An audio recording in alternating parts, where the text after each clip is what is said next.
Good morning, good morning, good morning. Oh, this is a bop of a song, I ain't gonna lie.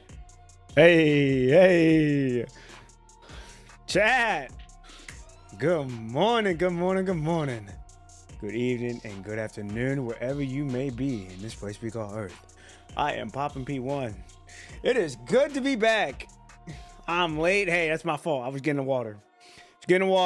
And I was working on some skills. So it's good. That's why I was a little bit late. But hey, we got 5 people right off the bat. That's crazy. Yo, that's awesome. Good morning, everybody. Hope everyone's having a good one so far. Man, I'll tell you what, this weekend was really an eye opener for me. And that is because after realizing, I was pushing myself too hard, or I was kind of like not up to par with my stream. I realized, like, you know what, we gotta take a step back. I realized I was doing too much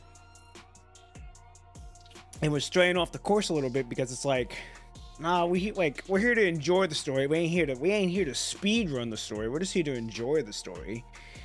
And so I think that's what I lost track of, was that I was trying to speed run the story. It's like, nah, just enjoy the story. Like, don't take our time. We'll get to the destination eventually. It's just like, I don't know why I don't know why I was forcing it, but you know what? Hey, we're back. We're just gonna take our time. We're gonna enjoy the stream, and we're gonna enjoy the story. And I think that's something that helped me a lot. And then, I also worked on the content. I worked on that all day on Sunday, and now I'm really implementing.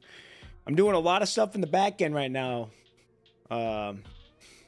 for the story and for the channel as a whole. So I just want you all to know, like, stuff's cooking right now. All right, stuff is very much cooking. I woke up at 3 o'clock this morning. I'm like, oh fuck, I can't fall asleep. And I was like, you know what, fuck it. You know what? It's a good time for me to make my breakfast, get my day started. So I woke up, got my food at like 3:30, and then I immediately went to working on content for like 2 hours until like 10 minutes before the stream started. So it felt great. It feels so good learning new skills, ladies and gentlemen, and really having to, like, it's literally just you and that new skill, and then whatever, like, masterclass you're taking to learn that. It's like, man, it was for me to be able to have to go through, like, okay, what am I fucking up here?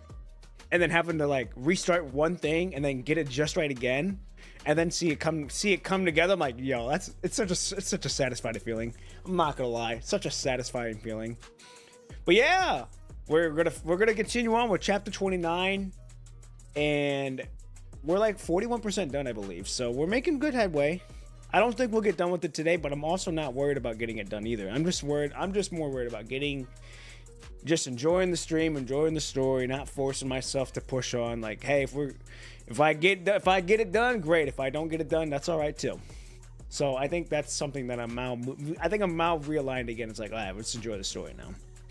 But yeah, that's what I've been working on. I'm actually working on a lot of on the back. Like I said, a lot of things are happening on the back end right now, content wise, and I cannot wait to show you all when I do get it all set in stone.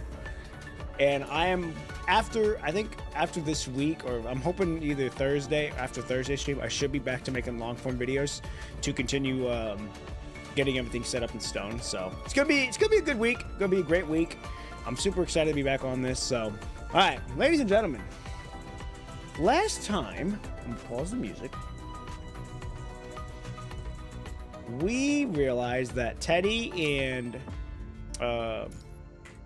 her brother are trying to get Victoria out of the grandpa's grasp. We also know that we're diving deep into Casalt right now, trying to learn more about Dominique as we go. So it's going to be very interesting on what happens after this. So, all right, ladies and gentlemen, I don't want to wait any more longer. Let's get straight on into it. We are on episode 8, Dove. You are doves returning with olive branches. You are adventurers paving the way to gold and glory. You are the heralds sent by Norman Mining Corp. Yes, that's for the lesson. We learned about heralds. We don't know much about them still, but we know a little bit about them. You will carry everyone's dreams and bring back the spark of hope. You will be Norman Mining Corp's pride. I'm assuming this is what she was hearing. Amidst cheers and most elite constructs of Norman Mining Corp, equipped with most advanced protective suits and high-end weapons, have boarded the transport ship bearing Norman Mining Corp's emblem. These heralds will be divided into small groups and deployed in the areas near Reactor 1. Victoria remains silent as she watches the transport ship disappear into the distance. Okay, so that's Charles. I'm gonna assume that's the grandpa that they're trying to get away from. They will become glorious leaders. The light of the golden age will shine on the Norman family crest again. This is an honor, Victoria. Back in the day, I'd once did the same, sending your father aboard Norman Mining Corp's transport shift. He lived up to his expectations, bringing back crucial information about Dominique. You must always remember the first career of the Norman family, Victoria. By any means necessary, for the sake of the Normans tomorrow. For the sake of Normans tomorrow. Very interesting.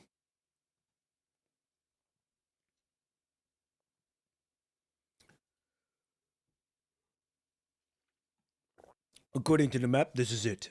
With Reactor 1 at the center and the radius nearly 1,000 kilometers, this entire area is shrouded in high concentration of punishing virus. The Herald's radar went haywire almost as soon as they left the shuttle for some unknown reason. Their terminal also had intermediate signals, barely maintaining communication with Babylonia. Etienne! Hello, hello, hello! Good morning, good evening, good afternoon, wherever you may be. Hope you're having a good one so far. You are right on time, actually. I literally just clicked on it about a minute ago, so you're not missing much. I also just basically went on the recap saying I feel good this stream. I feel good being back streaming again. I realized that I was pushing myself too much trying to speed run the story when I should have not been speed running the story in the first place.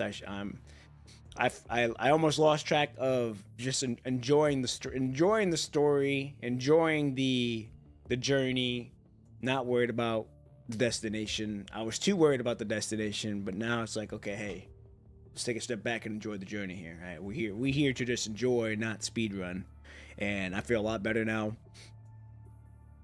Worked on a lot of content on Sunday, got the book ready to roll, and now I'm learning some skills on the back end to better create content long form wise, and I'm so excited. And I was just telling my my childhood friend that I woke up at 3. I'm like, well, I can't go back to sleep. I tried falling back asleep, but then I did. Then I'm like, you know what? Hey, maybe this is a sign for me to work on the content. So I literally woke up, got my day started, ate my breakfast, and then after I ate my breakfast, immediately for 2 hours straight, worked on content and learning the new skills. And I shit you not, it's so fun learning new skills, because when I'm working on it and then I see I fuck up, but then I fix that fuck up, and then I see it come back together. Oh, dude, it's such a satisfying feeling. So it feels good. It feels good being working on the new skills, working on the back end, and I cannot wait to show you all what is in store for the long form content and the story. All right, I cannot wait, but I'm not gonna say anything because I need to keep it under wraps for right now. Happy you went back to try and enjoy it. There's nothing about taking a lot to read it through again. As long as you enjoy it, you are good. Hey, yeah. And I know I remember most of the stuff that happened. We learned about the Heralds. We learned about Charles is the old man's name. We just learned about his name in this episode right now. They just sent Transport Track to Reactor 1. I also know that we are in Gasalt as we speak, trying to learn more about Dominique. So I know what happened in the last stream, so I'm good there. But now I'm like, okay, let's just take our time. Let's enjoy this. Let's enjoy this chapter. Let's enjoy these episodes and just be on it. But yeah, I've been on my grind. I really have, and I'm actually currently in the works to get an iPad right now, for some things to help me better hone my skills and better hone some details that I need to get done. And on top of that, getting an iPad will also help with a couple of other things outside of the content wise. But yeah, man, ladies and gentlemen, I cannot wait. But hey, I gotta be patient. Right now, learning this skill is kind of a bitch, but it's gonna be so worth it in the end. And then when I when I get the other skill into implementing this skill I'm currently working on, man, and I add it to this, and I add it to this space, and I add it to the story that I'm doing, man, I can't wait. It's gonna be so good. It's gonna be so good, ladies and gentlemen. But yeah, y'all didn't miss much. You guys didn't miss much. I literally started episode 8 about 5 minutes ago now, so. You haven't missed anything. So you guys are always on time. Don't you worry. So, all right, ladies and gentlemen, with that being said, let's get started. Is this Reactor 1? Given her young look, she was probably turned into a construct not long ago. With a mix of excitement and fear, she cautiously separates the dense, dark shrubs ahead. Are you sure there won't be any danger? According to the map passed down by our predecessors, this area should be a safe zone. There's nothing unusual behind the shrubs. Don't worry, we are Norman Midas Corp's latest version of constructs. This area is on the outermost edge of Reactor 1. As long as we follow the map and explore, there shouldn't be too many problems. This mission is all about exploration. Norman Midas Corp will reward us as long as we can reach the point marked on the map, even if we have only pushed a little further from where we landed. If we could bring back other information about Reactor 1, already imagining the cheers and flowers he would receive, he coughs to mask his excitement, but cannot hide the thrill in his voice. Forgive promotions and raises. My boss even said Victoria would personally meet us. Wow. Has anyone ever received such a reward? I guess so. Oh, shh. Be careful. The purple tide. Following the map, they bypass a mire covered in red tide. Oh, well, there they go. Before they realize it, a thin mist is quietly spread across the ground. Does the map indicate any mist around here? Mist? That's nothing. Probably not important enough to be marked on the map. After going around this corner, we should see the city's edge. Wait. Hold on. Silent tides are dyeing the overgrown shrubs in vivid red. Wait. Did we take a wrong path? He furrows his brow, quickly scanning the map. This way! Confirming the new route, he swiftly takes the other construct to relocate. Can the map be wrong? Wasn't it all top-secret data compiled and uploaded by our predecessors? There is probably some error. Who doesn't make mistakes in their own work? Seeing the city's vague edge appear not far away, he lets out a breath of relief. Just a little further, and they will reach the farthest point marked on the map. Just a little further. What's that noise? Don't tell me those hetero creatures have come back. Though those bizarre hetero creatures cannot cause much harm, when they are killed, their punishing virus-filled fluids can corrode the construct frames. Anyway, let me transmit the real-time data back to headquarters first. Before she could even open her terminal, the punishing virus concentration alert on her protective suit begins to flash. What is going on? Oh boy. Oh shit. The punishing virus concentration nearby is rapidly increasing. Vines are crawling deep into the tree trunks. The tide silently approaches, almost at their feet by the time they have noticed. No, this is the wrong way! There we go. Retreat! Request backup! Quick, call for help! The sharp alarm bears, endlessly echoing in the deathly quiet forest. But who can come to their rescue? As if responding to some command, numerous hetero creatures have surged from the tide, murmuring deceptible whispers as they lunge at the construct who have just activated their short-range propulsion devices. The high concentration of punishing virus has corroded his frame, leaving his metal skeleton barely holding together. He struggles to pull the construct behind him, but only feels a sudden loss of weight on his hand. With his vocal amount deteriorated, he can only helplessly slump into the red tide mire. He wishes he could die right away. But the frame, specially modified by Norman Minecorp, would ensure his death would be a lengthy one. There's something I need to tell you. Why so sneaky? Spit it out, boss. Miss Victoria has a special message for us. In the safe area of the frame, when you open it, see this button inside? Don't press it until absolutely necessary. Ho ho ho! Could it be a secret weapon Miss Victoria installed for us? No, it's not. Just remember what I said. The captain gives him a meaningful glance. Until now, he has truly understood the purpose of that button. The metal shell that was supposed to protect the button has been corroded away. He stares at the sky, struggling to move his arm and reach for that button of the last resort. A shadow silently flashes out from the shrubs. Help!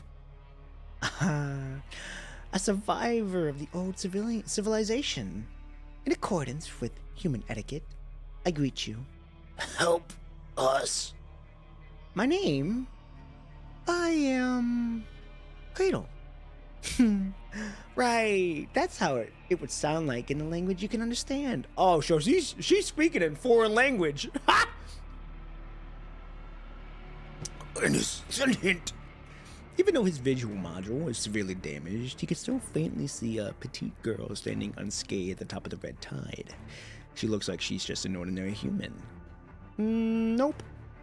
In the language you can understand, I am the will of the red tide, the incubator of the new civilization. Wow, that's interesting. Okay, she is the will of the red tide. So, okay, so she's basically waterbending. My name is Cradle. She gives us she gives a cheerful smile. His voice module has now been completely destroyed by the punishing virus. In his remaining vision, he sees a girl who called herself Cradle gently lifting the damaged frame of his teammate from the red tide. Don't be afraid, survivor. By the plans we set in motion, you may rest peacefully in the cradle, free from such suffering. Flowers will bloom anew in the civilization as we take over, and you will awaken once more. In the new world, you will find unparalleled joy and happiness. With a final burst of will, he struggles to move his arm, pressing the red button on his frame. Damn, he just... Wow, okay. He just self-destructed. Basically, she is the red tide or the manifestation of it. Okay, so basically, like, all them, like, voices, like, all the red tide voices that we heard, she's basically, like, a manifestation of that. Like how, like, everyone sees, like, their loved ones and all that shit, and then they basically walk into the red tide. She's basically that projection, but, like, human form. The voices are illusions manifested. She is literal personification. Oh, okay. Damn, that's fucking wild that the red tide was able to pull that off. That's insane. That's fucking insane she's able to pull that off. That the red tide's able to pull that off. It went from a literal river to now a literal person. That's insane. What was that over there? Sounds like an explosion, but it's still far from us. The radar's gone haywire. The punishing virus concentration ahead is still rising. We can't keep going. Liv anxiously looks at the refugees behind her. Even with enough serum protective suits, the concentration level here is still too deadly for ordinary people. How's the communication going? No good. We still haven't established any channel. Man, they better not go missing. Two of them could have broken through the zone easily, but with all the refugees behind them. She looks at the dotted scars on the legs and arms of Lucia's frame. Even for a specialized frame, the punishing virus would still cause damage. There aren't many constructs bandages left. It's okay. All the protective suits have been given out. You stay here on guard and I'll scout ahead. In the camp behind them, refugees in protective suits are cherishing their precious rest time. Put on your protective suit, Lucille. Oh, yes, sir. But I do believe you do need a suit on. A mask can only do so much. No need. A mask is enough for me. I'm way stronger than you. She playfully raises her arm, striking a bodybuilder pose, then forcefully puts her suit on a child. Wait, what's that? She pulls the child back, takes 2 steps back, and pulls out something from the shrubs. It is a bag stained with the red tide's mud. Is this a tombstone left by other teams? But the symbol, that's Norman Mining Corp's emblem. How could they be here? Could I take a look? Taking the bag, Liv frowns as she inspects the item inside. Part of the supplies had already been consumed. Could it be something left behind from a long time ago? Impossible. This is a standard weapon Babylonia released less than 2 years ago. From the bottom of the package, she finds a tattered map with simple messages on it, marking the locations. XX X0 arrived at the designated destination. Next objective, enter the city where Reactor 1 is located. Okay, so Liv and Lucia are like fairly close to Reactor 1. If they were right there, that means they're fairly somewhat close to it. The malfunctioning radar left them completely lost on the ground. The communication system also inexplicably failed, making it impossible for them to maintain contact in Babylonia. According to the original plan, they should have been near the edge of the clean zone by now, but how did they end up in the exact opposite direction? Now, this also makes me wonder if the purple forest moves. Almost kind of like how it I wouldn't say, maybe it's its own thing, but I also want to say it kind of moves like how Earth moves. They just don't know that it moves.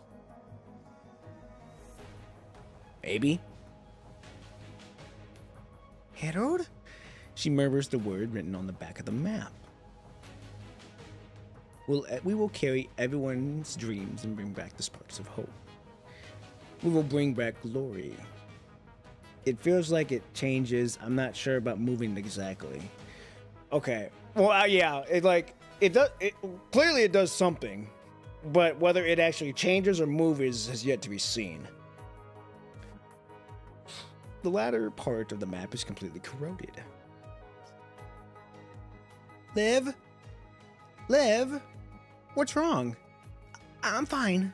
I must tell Lucy about this immediately. Liv puts the map away before she starts walking toward the direction Lucia left. She sees Lucia rushing out from the shrubs. Lucia, your leg! There was visible damage on Lucia's leg armor. It looks like if something was wrapped around it. I saw the red tide at 8 o'clock. It's moving in this direction. We must leave immediately. The red tide! He's just related to the red tide over there! But this wavelength! This definitely isn't an ordinary red tide. It doesn't matter what kind of red tide it is, whether it's ordinary or not, it can still kill you. Hurry up and pack. Get ready to leave. I need to confirm what exactly it is. There must be something different if this red tide. Wearing a rugged coat, he tightly clutches the old pen and paper, staring intently at the screen while continuously recording the frequency displayed on the machine. Oh, the readings are the same as the other ones they detected last time. No more talking, just get on. I want to be the last to leave. They sacrificed their lives for mine. I can't let them die in vain. I must prove that everything they dedicated their lives was worth it. He loads the instrument onto the last vehicle and continues to jot down those complex frequencies. While the refugees are packing up, Liv takes out the map from earlier. Lucia, look at this. What's the status of the communication? Whether it's the deviated route or the mysterious appearing Norman Mining Corp emblem, it should all be reported to Babylonia. Liv gently shakes her head. Let's get out of here first. Hey, we're ready! Lucille's energetic voice echoes from not far away. All right, let's get out of here first. There must be a way. Yes, together they have faced even tougher situation before. This is fucking true. So, there must be a way. They will definitely be able to take everyone out of this place safely. The moment you say definitely, something's gonna go haywire. All right, here we go. Episode 9, Newborn Ruins. We are now Lucia and Liv. Okay.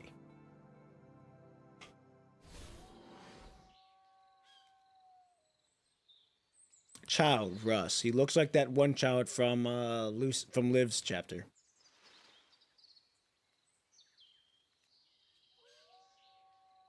Is that a drone? Oh.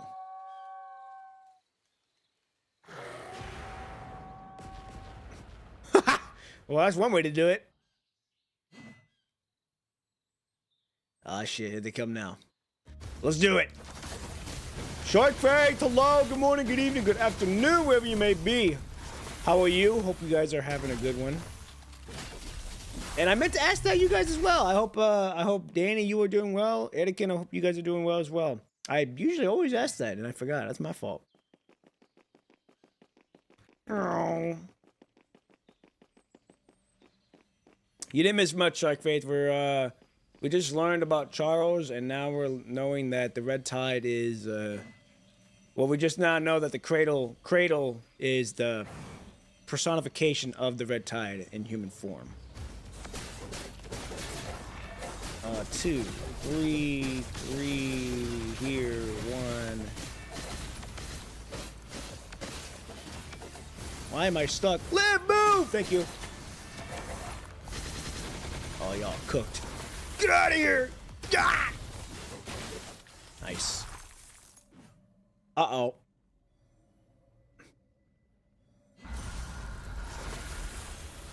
Bah! Hit the 2-for-1 special. We gotta move. These wolves are cooking us right now. Okay, there's that.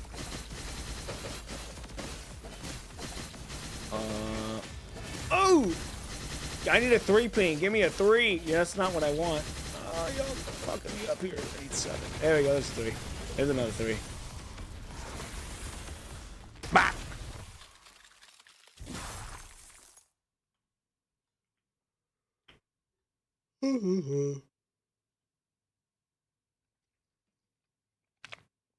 I forget you can fly on that. Okay, there we go. What's going on, everyone? No worries. Oh, okay. Kratos must be one of my favorite characters, especially how it develops between all chapters. I would say she's developing not bad. We first saw her, well, we very first saw her in Inscription of, I think it was Inscription of Labyrinth, or the other one, whichever one it was. Derived Matrix, sorry. It was Derived Matrix. I didn't play that. So that's when she first debuted. Then we saw her again in Kao Long. Now we're seeing her again now. So it's going to be interesting on how her character development goes. But Shark Fate, you didn't miss much. We learned about Charles. We learned about now Norman Meinhardt's here. I'm taking a prediction that they're close to Reactor 1. I think it's Cursed Waves derived from Matrix. Derived from Matrix is Jateve. Oh, okay. Oh, okay. Yeah. Okay. I know it's one. I know she was in one of those side stories. I just don't know which one it was. Captain, you alright? I'm fine, I guess. He limps along, struggling to support his own body. His leg armor was corroded by the Red Tide during their recent encounter. He made a quick decision to quickly cut off the corroded section. Consequently, he can only move at an extremely slow pace now. The roguelike modes, yes. Yeah, almost like the almost, she was in one of those. She was in like that group of stories. Whew. I know this job was tough, but I never imagined it would be this hard. Kali doesn't look too good either. The large signal transmitter he was carrying is now in pieces, but it also brought them precious time to escape. What on earth is that thing? Is it an ascendant? Doesn't seem like an ascendant. We've been in a few battles before, but... shh! I heard something from over there. She steps forward, hoisting Crow onto the back as she's carrying a transmitter before taking off. Hey, leave me alone. Just go. Take the collected data and images with you. Shut it, praying mantis doesn't need a chatterbox. They've only taken a few steps in another direction when several massive vehicles crash through the forest with roaring engines. Why are there still people here? Hurry, get on, squeeze in! The first vehicle stops in front of them. Before they could react, a few refugees jump off and quickly pull them onto the vehicle. Well, okay, I mean, that's probably gonna backfire, but you know what? Hey, I respect her for at least saving them. Wait, Lucille? Oh! Wait a minute, this is her group. Oh! That's right. They were looking for this group. Okay. Where is Aline? Is it okay? She's in the car behind. No time for chit-chat. Let's get moving. The three constructs find themselves on a rough trip squeezed between the refugees. Tents, supplies, bags, and the constant jolting making their heads spin. After about 3 or 4 hours, the dust begins to fall. The vehicles have finally come to a stop. Oh, piano time. A bonfire has been lit, and everyone gathers around to warm their cold, stiff bodies. What a thrilling journey. I have to tell Mika about this when I see her again. It has got to be one of the major achievements of the For Better Tomorrow Sunlight Shines on All Battlefield Trauma Emergency Rescue Team. You've worked hard too. She pats the vehicle and gives a somewhat painful look as she gazes at the corrosion spots on the side. God damn, she a woman, bro. She cares about her car. On the other side of the vehicle, Crowley inhales a deep breath. Were you originally heading for the clean zone? Well, our mission was to delve into the outer zone. How did you veer off course so much? Not long after the Commandant left, we encountered several more red tides. Their movements were completely erratic. Lucy and I had to take turns to scout in order to avoid them. We could hardly receive any communication signals since then. That's probably when we got lost. Don't move. This is the last bandage we have. Oh, fuck me. I know why the movements are so unpredictable. We'd receive a new mission to the nearby conservation area. Moreau needed to find his girlfriend, saying he needed the terrain well and could guide us, so we set out together. Just like what you encountered, we lost a few teammates and were completely driven off course by the red tide, mistakenly entering the city where Reactor 1 is located. The concentration of the punishing virus rose rapidly, making it impossible for us to stay. After collecting some data and samples, we decided to find an area with a lower concentration so we could leave the zone. Then, deep within the red tide, we saw her.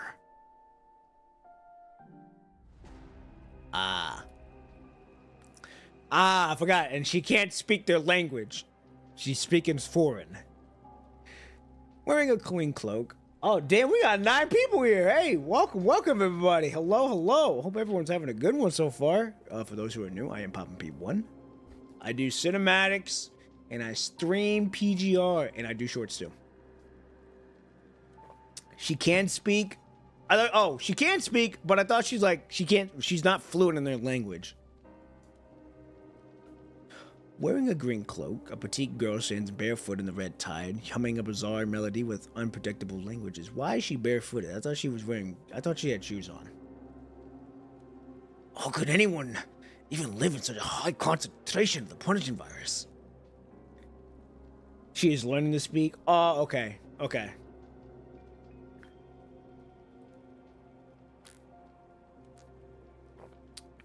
Red Tide is adaptive. She can speak any language. Petite, but a menace as always. Very true. Okay, and I forget, yeah, since the Red Tide is consuming all, it can damn well translate any language it wants. Kali is the girl. Something isn't right. The punishing virus on the Red Tide is extremely active. A small, rabbit-like hetero creature suddenly leaps out from the Red Tide at the girl's feet. Oh, no way! In accordance with human etiquette, greetings to you, survivors. She slowly approaches the 2 constructs with a hint of curiosity in her eyes. She called herself Cradle. We couldn't determine if she was a special or sentient or something else.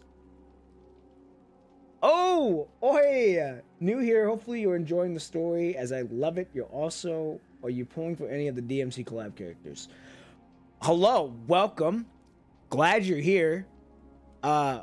Very grateful you're here. You didn't have to be, and I'm glad that you decided to use your time to say hello.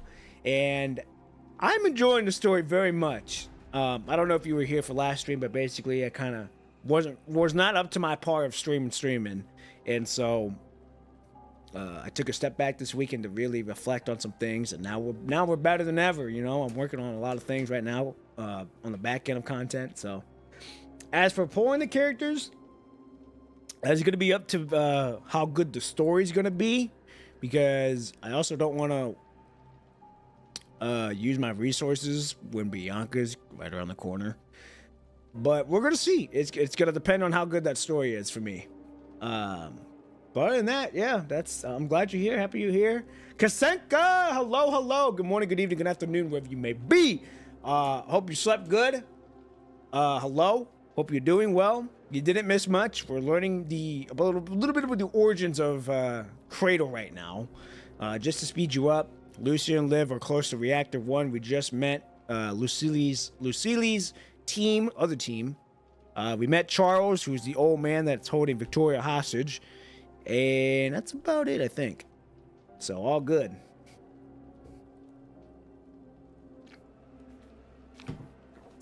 But yeah, we're just learning about the origins of everything. So, all right, ladies and gentlemen, let's continue on.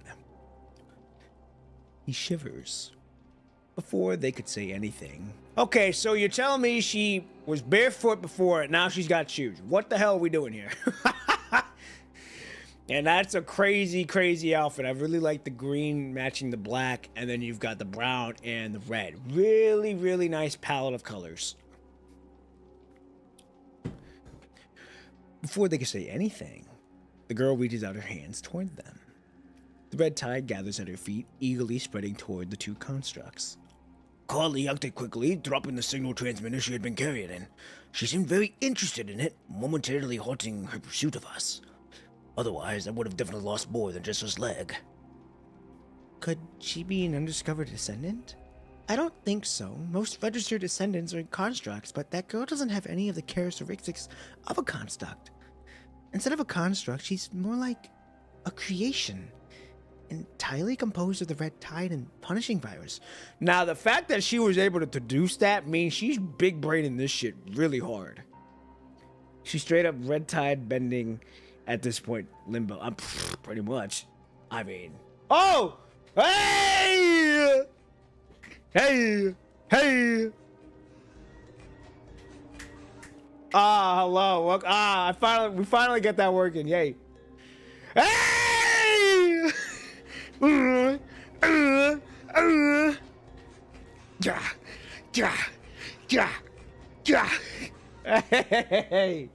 I don't know if y'all were able to hear the music on that, but welcome to the 2 new subscribers. That's awesome. That's dope. Welcome. I'm so glad that those work. I'm so glad those work. I know they may not be as loud just because I know the music can get loud sometimes, but you guys didn't hear it? No. Fuck. I wonder why. I wonder if I need to have the alerts volume, maybe? But I also don't want to blare the music either, because I think that's where it came from. I'll have to keep an eye on it. Actually, let's do this. And that way I can see if someone subscribes next time, I know where exactly it's coming from. No music though? Yeah, I'm not sure. Okay. If it's pure silent, oh damn, y'all just see me getting down and busting down like that for we just saw the animation. You saw the animation, then you saw me dancing. Okay. Well, now that I've got my mixer all showed up for me to see, so the next time that music comes out, I should be able to pinpoint where it comes out of. And if I do not see it, then I'll just have to make a new audio for it so that way you guys can see it. But okay, good to know. Thank you, ladies and gentlemen, for calling that out, so that way I can better react to it the next time I see it. So, but 2 and 1, hey, 2 and 1's amazing. That's crazy. Thank you, Gary. Thank you, Ohai, for subscribing. You are in for the long haul. You guys are in to see an amazing journey unfold as well. We'll check if it works next time. Don't worry, I got you. Hey, we all in this together. We all want to make sure that we can all experience that music together. So, all right, ladies and gentlemen, let's continue on with the story. How are your communication devices holding up? With the signal booster lost, our connection with Babylonia is completely severed. Lucia remains silent as she watches the refugees behind her start to drift into sleep. The refugees still firmly believe they're heading in the right direction. She can only continue to offer false hope to maintain their confidence and drive. The red tide looms closely behind, shrouded in a thick, polluted cloud, carrying an ominous and unfathomable hostility, relentlessly pursuing this group of displaced humans. She has verified the identities of the constructs of praying mantis. They have no reason to lie to them. But if that unknown presence really charges into this camp, she couldn't stop her from coming, nor did she have the confidence to protect all the humans behind her. If Commandant is here. Oh no, this is Lucia. If Commandant is here, what would Commandant do? Despite the vast distance between the ground and the sky, the faint flicker of the mind connection still shines, unwaveringly. Fortunately, the vehicles still have ample energy, and there's enough food to last everyone a few more days. The warm flames of the campfire dance in the darkness. After a long silence, Liv speaks first. We have the map now. Although the terrain is shifted due to the red tide, the general direction should still be correct. Take a rest for now. We'll continue moving when dawn breaks.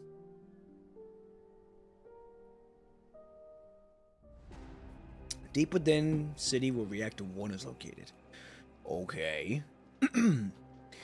This is the graveyard of a collapsed civilization. The traces of humanity vanished with the outbreak of the punishing virus, and nature gradually took over. Flowers in the green strips bloomed and withered, while the fruits of the treetops fell into soil and rotted. Weeds and vines have naturally claimed the skyscrapers, and the haunted machines stand calmly in the every corner of the city. Branches and buds are peeking through the gaps of the unknown skeletons. All that remains is this once glorious city that are broken walls and debris. The 0-point reactor is now a desolate ruin, and the library, which once bore human civilization, is reduced to a massive skeleton. Only the sun continues its eternal path, illuminating the city as always. Muttering into a cryptic language, the cloaked girl finally steps into this land. Oh boy. The mist has enveloped the area. The red tide rustles softly around the girl's ankles, silently entering the long abandoned city. This is the story of civilizations. They fall, rise, and then fall again. There's always a pattern to follow. Record everything, write everything, and seize everything. She raises her head, taking a deep breath of the decayed air. Let's do it here. Okay. Oh shit! What, is she awakening this robot? Standing before the collapsed entrance of the library, she politely and respectfully bows to a towering giant guardian robot. In accordance with the rules of civilizations, I shall purchase this land I am standing from you. She gently places the ruminant mentality carved square wooden token before the corrupted mechanoid guard. And now,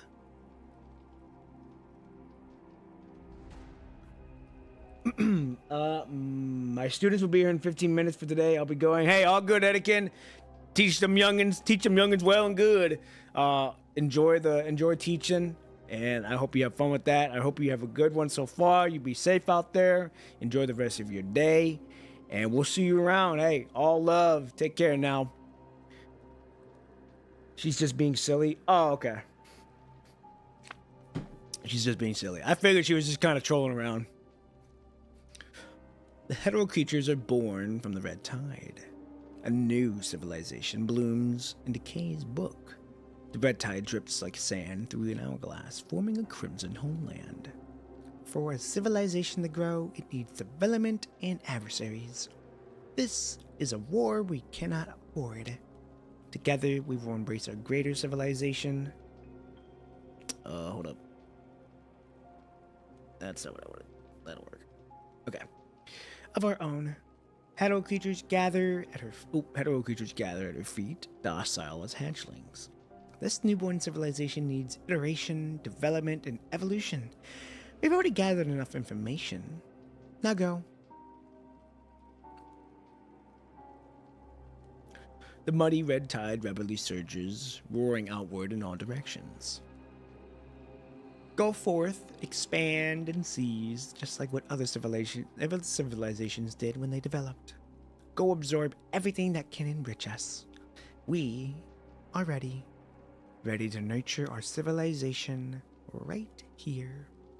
And that's fucking wild that she's doing it right on Reactor 1. Alright, here we go. Episode 10, Good Old Days.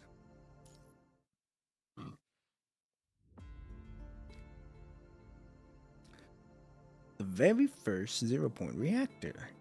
Norman Minecarp has acquired crucial intelligence about Dominique. Victoria takes the helm. Supervisory board members in favor of Project Herald. Does Dominique still exist? He spins the chair out of boredom. The terminal on his desk starts to beep. Boss? Oh, wait. Ex-boss. Hello. I haven't seen you for a few days, and you've been promoted quickly. You've even your own office now. Of course, the benefits here are much better than your sweet factory ex-boss. She lounges back in the chair, tapping the armrest with her fingers absentmindedly. Hail to the great Queen Victoria, without whom I would have never received such privileges.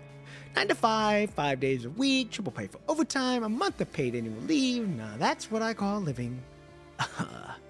Sounds really nice.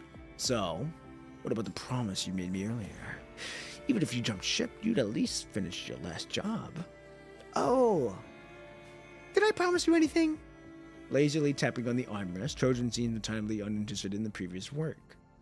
I've already handed over my responsibilities down to the last detail to your other security advisors. The transition was completed ages ago, so there's no final task left. How heartless. Alright, I've applied for leave. Just one more minute and I'm done for the day. Good luck, Leonardo, Your Highness. Trojan hangs up the call. Just a few days into the new job, she's already mocking the old boss. Did she forget that I hadn't signed off on her previous bonus?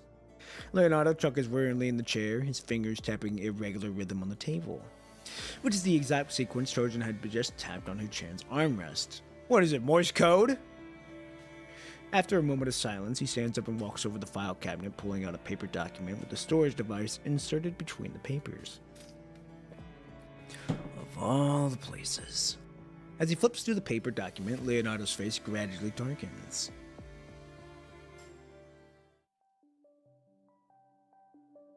Commercial Street. Sipping an odd-smelling electrolyte, Trojan leisurely sits at the entrance of the commercial street, browsing through various messages received on her terminal. The scheduled return time has arrived. Yet the corporation shuttle has not picked up a single herald. It'd be odd if they did, considering where the heralds were deployed. Diamond Mining Corp's reputation crisis. Babylonian Army disapproves of Mining Corp's forced entry into the area where Reactor 1 is located. Oh, they even had time to issue a statement? Looks like His Highness did lay some groundwork. But they can't outright stop them, right? After all, the corporation is supposed to be assisting the Army's investigation.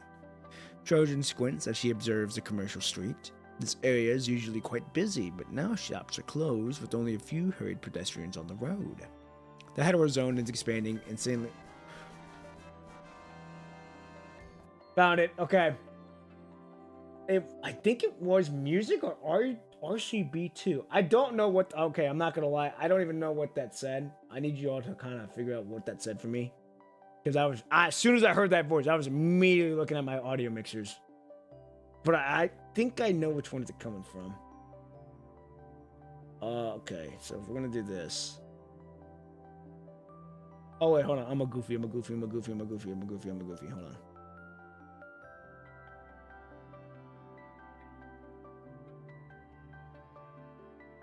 Okay.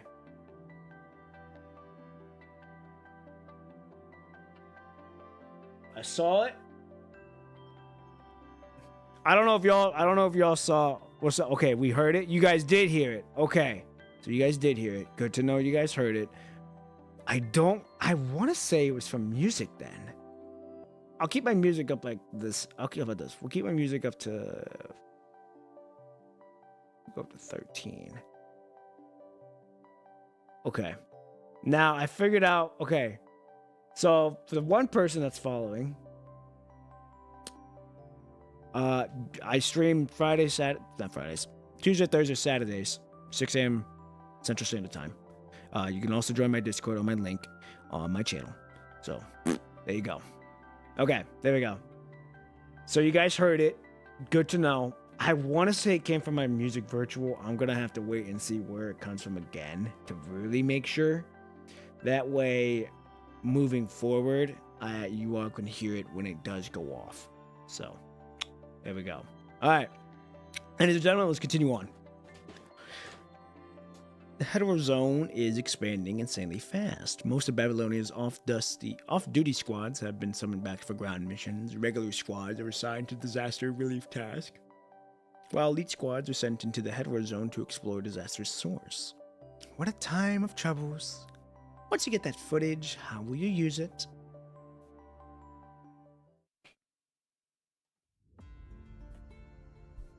100 kilometers away from Reactor 1. After clearing out the second batch of corrupted, the soldiers barely managed to set up a camp. It's so quiet. Wasn't this place supposed to have a lot of people? 0 Point Reactor 1 was once a pinnacle of human civilization. Standing on the ground, humanity gazed at the stars, longing to evolve and take Earth into a new era of adventure. A series of research institutes were established surrounding the massive 0 Point Reactor project. Based on the researchers' needs, more buildings sprang up around them. Libraries, restaurants, schools, and parks. This area has clearly developed into a city centered around the 0 Point Reactor. Everything seemed to be thriving, and humanity appeared to nearly secure a ticket to the stars. Until the rebooted machinery's bright red indicators started to flicker.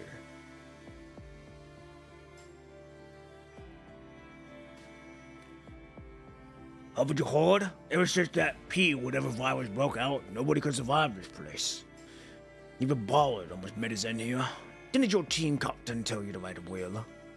I did write one, but I never thought I would really come to this. I never planned on going back alive, but if I could shut this thing down, my mom will have a chance to live. Even if I don't make it back. Sure, she's settled into Babylonia. He calmly explains his plans.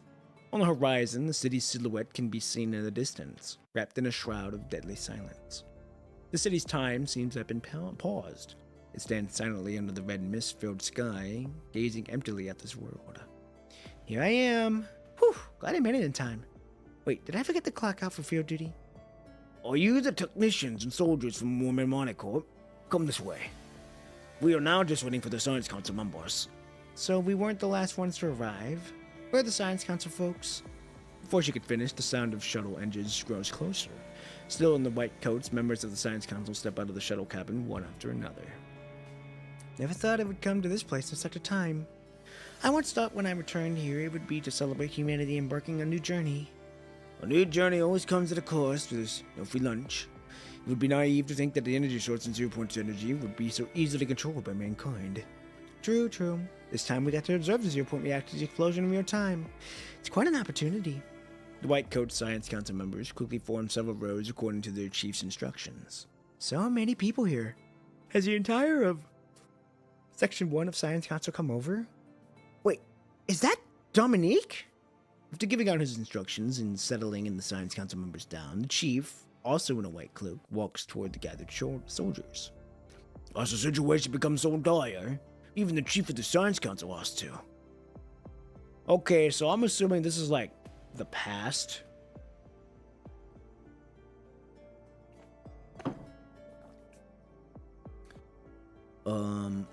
No one understands the 0 Point Reactor better than its designer. This catastrophe requires everyone's full effort to solve, including mine. Oh wait, okay, this isn't him. No one understands the 0 Point Reactor better than its designer. This catastrophe requires everyone's full effort to solve, including mine. I don't be sitting around doing nothing. I understand, let's start preparing then. No, just us. All the researchers from Science Council Section 1 will enter the city and shut down Reactor 1. We have been ordered to ensure the safety at all costs. Rest assured that they don't plan missions based on sacrifice. We need vehicles, sufficient energy, and protective suits. Remember, once we depart, you are needed to retreat to a position at least 300 kilometers away. You are the second line of defense.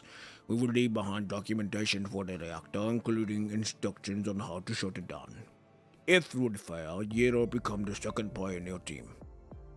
Understood. You watch as the researchers in white board the white vehicle disappear beyond the misty horizon like a group of white ghosts. A lone white sail has ventured into the Crimson Sea. Let's head out too. As for Dominique's request, everyone else immediately boards the vehicles and shuttles, heading away. In a fairy tale, this is where the story would end. Destined to save the world, the heroes have embarked on their journey. The rest only need to prepare their welcome for their triumphant return. 20 minutes later, the soldiers and Norman Mining Corp staff have gradually evacuated to a location about 280 kilometers from the Zero Point Reactor 1. Huh? Why did you stop? Captain, we should keep moving back. Stay put for now. I'm a little worried. Are you sure? We're not in a safe distance yet. Didn't the chief ask us to fall back at least 300 kilometers away? Hold on a bit longer. At this distance, we can still disappoint them once they come out. I think it's better to follow his instructions. The other researchers from Norman Mining Corp also seem to have decided to wait here. Trojan reluctantly returns to her vehicle. Getting emotional on a time like this doesn't feel right to me. Hey, are you really not going? A Norman Mining Corp researcher impatiently waves her off, indicating she can leave first. Others already began setting up their equipment. They seem to be attempting to remotely observe the situation inside Reactor 1. I'll get going then. She starts up her vehicle. Well, she made the smart move then. 28 minutes later, 280 kilometers from Reactor 1, a crude instrument on the vehicle suddenly blares, sending a sharp electronic sound through the air. This is Punisher virus. The concentration level has exceeded. Come back. Start the vehicles immediately. The next instant, all punishing virus monitoring instruments begin frantically announcing the arrival of death. Screams and wails can be heard from the slowest vehicle. A visible shockwave originating from Zero Point Reactor rapidly spreads in the air, almost instantly reaching their location. Rescue Team 1! Rescue Team 1! Do you copy? Do you copy? Rescue Team 2! Report your situation! Report your situation! Science Council Section 1! What's the status of researchers? The sharp howling of the vehicle's intercom gradually becomes mute. But no matter how many times they try to call, the command center miles away receive no response. Science Council Section 1! Rescue Team! We need backup! Backup required at Reactor 1! Communication abruptly stopped. The devices aren't able to emit any more sound. Damn it! Even though Trojan had reached a location beyond 300 kilometers from Reactor 1, the monitoring instruments on her vehicle continue to blare. She slams the accelerator, the vehicle's engine roars, pushing its power to its maximum. She has never been so focused, fixing her gaze on the horizon ahead. This is a race against death. The noises behind her gradually dwindle into a deadly silence. Even without looking back, she knows too well the ending of those left behind. Will the chief and those from the Science Council still be alive? Impossible. The monitoring instruments finally cease their wailing. Trojan finds a high ground, gazing at the position of Reactor 1 from afar. In the last moments of the recording, the distant city and skyscrapers are still standing there silently, shrouded in a thin mist. The land falls into silence once again. After the outbreak of the punishing virus concentration near Reactor 1 surged to levels unmeasurable by the standard instruments. At the same time, the command center lost contact with Dominique and all of the personnel involved in shutting down Reactor 1. Even though the command center immediately dispatched support, it was already too late. No one could escape from Reactor 1 unscathed when faced with such a high concentration of the punishing virus. At the end of the data is a list of names involved in this operation.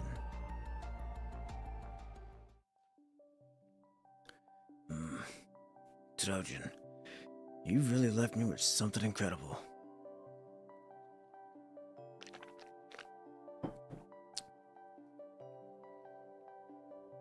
And this is what you have decided. Yes. A great decision. It presents both risk and benefits. You remind me of Christina's request to be transferred into a construct. You are both the pride of the Norman family. She would join the Indian Force and become the first anchor for the Norman family in the military. While you are the true heir to the Norman family. A true business person. The corporation's laboratory is attesting the external interference models they brought back. I've already packed the next batch of heralds. Once the tests are done, I will negotiate with Babylonia again. After these heralds undergo initial in-device modifications, we will continue with the plan. Leonardo can only stop us using his previous connections to the army and parliament. All of the Norman Mining Corp's actions are self-initiated. They can't do much other than moral deconation.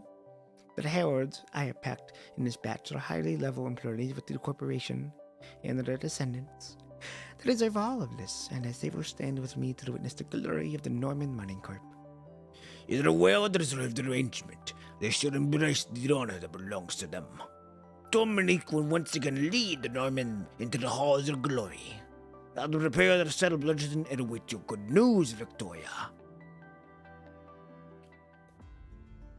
Are we back in the Science Council? Yes, we are. Inhibitor! Good morning, good evening, good afternoon, wherever you may be. How are you? Hope you're having a good one. Just in time. You were just in time. We are starting chapter 29. We are just moving along. Equinox, hello. Good morning, good evening, good afternoon. Hope you are having a good one. How are you? Getting my ass beaten on another gacha game for 6 hours because the boss wants me to answer him what the Hongguan needs. I'm not gonna lie, don't know what game that is, but hey, you know what? It's okay to take a break every now and then. Come back, reassess what's gonna happen, and then go back at it again. Alright. No, this isn't right. Frowning, she tries to adjust the data she could see, aiming for a more comprehensive solution. Still can't apply to regular constructs? No. The current approach involves using an inver device to connect a assault, amplifying the construct's consciousness to resist the punishing virus. Based on the data obtained from the last observation, although the solution can achieve our expected results, it also demands a very high mind stability. Only the constructs from a few elite squads meet the requirements. We need to continue expanding compatibility. Have you finished addressing the connection design for the second version of the external interface module? It's been worked on. We just need 2 more sets of experimental data. Then what are we waiting for? Prepare for immersion. But Mika has not made any move. Continuously emerging in consult for experiments could exert significant stress on your mind. Although the experiment is conducted within the quarantine zone, it still requires the introduction of the punishing virus. Oh, are you kicking me out of the test group now? I checked my mind stability. It has already met the connection requirements. I can. You can. And then what? Are you planning to put a monkey outside to help you monitor the connection module's data? Or are you going to drag your mentor out of the Star of Life ICU to help you with this part of the work? Woo-hoo-hoo! Damn! She done smacked her with that! After the motherfucker said I ask again, it answered me username mid-fight. Oof. I don't know what game you're playing, but I hope you beat it. I am the sole candidate appointed by the Norman Mining Corp, so let's not engage in this pointless argument again. She calmly watches the data stream on the screen. Aside from those 2 data sets, how's the rest of the process going? Everything is ready. We just are missing the Grey Raven Commandant, Asimov, and Karenina. No need to wait for them. I left Karenina's sleeping pod. What the hell? What about the Commandant's connection? If the second version runs smoothly, can't it temporarily operate without the Commandant's connection? Theoretically, yes, but... I've also locked the Grey Raven Commandant and Asimov from the Star of Life Lounge. After all, they're only human. After working non-stop for days, they need to rest a bit. What? Packing out already? Good. I like your spirit. Then let's get started. There's nothing left to wait for. She never fears the unknown. Even when the path ahead is shrouded in darkness, she would carve out a new light. Once again, she steps onto that path of chaos. Very interesting that she is willing to do this by herself. Makes me wonder why, though. Also, to the 10 people here, hello, welcome, good evening, good afternoon. If you are new here, I am Poppin' P1, I stream PGR, I do cinematic stuff on PGR, and I also pull shorts. Welcome, glad you're all here. This is insane that we've got 10 people. I'm very grateful that there are 10 people watching, and I don't take it for granted. So, alright, here we go. Episode 11, Shimmering Lights. Here we go. We're not fighting yet. Poppin' P. Poppin' P. Someone is calling your name. I'm so sleepy, though. All Vital signs are normal now. The patient's still not awake, probably because of the excessive amnesia accumulated by the brain that's causing the psychological imbalance. In summary, this human lacks sleep. Ugh. So noisy. You see the ceiling of the Star of Life. How familiar. Ah! Okay. We haven't seen her in a minute. I need awake. What's your name? Poppin' P. Fully conscious. Reactions are normal. Our vital signs are stable. Looks like the recovery is going well. I don't need to prepare for emergency measures. What happened to me? Commandant, you've been working non-stop for days at the Science Skeletal Testing Ground and collapsed mid-exhaustion. Or from exhaustion. And there's another one over there. Even your noises can't wake him up. She pulls open the curtain on the one side, revealing the unconscious Asimov. Aside from the last time when the Hedro Tower rose and Babylonia fell into chaos, it's the first time you've seen Asimov in a truly deep sleep. The outpatient nurse freaked out when she saw you two. She brought you straight to me. Even in dreams, you were shouting about invert devices and connection experiments. Staying awake for too long really messes with your brain. I would be seeing you in the Mental Institute if you came a little later. Well, I know it. I really do, but the experiments matter more. Good job walking them up, Teddy. Yep, Teddy did the work. She knew that we were going to be slumped. The experiment has been so important that you had to hack the system to force him in the sleeping pod and escape, just like Teddy and that Mika girl did. The doctor crosses her arm and sneers. Well, not exactly. A massive noise comes from the next door before you can finish your words. Shit! Teddy! A tiny figure storms in. A tiny figure? I thought she was tall! Wielding a gigantic blast hammer. I thought she would be here. Alright, here comes the repairs for 3 construct sleeping pods plus this door. I'll send the bill to the engineering force. Just as Karenina is about to say something, her terminal suddenly flickers. After reading the message, her expression darkens. Teddy is stuck in assault. Go fucking figure. What the fuck was gonna happen when you went in there by yourself? I'm not surprised you're fucking stuck.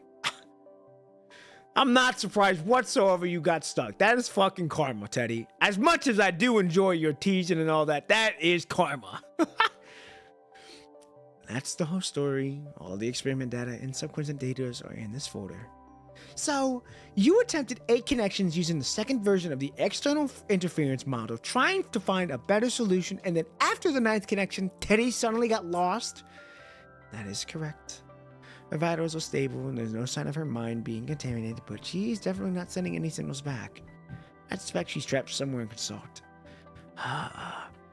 Trace the location where she sent the last signal. Asimov approaches from behind, looking as refreshed as he'd never known fatigue. Well, he probably needed that. He probably's never been slumped here in a minute. Karen is small, buddy. I know she's small. I didn't think she was that small. I'm gonna have to look and see how tall she actually is here in a minute. Try to relocate her last position, Poppin' P. Prepare for immersion. Got it. No problem. Teddy likely discovered another breach section, and after infiltrating got stuck here for unknown reasons.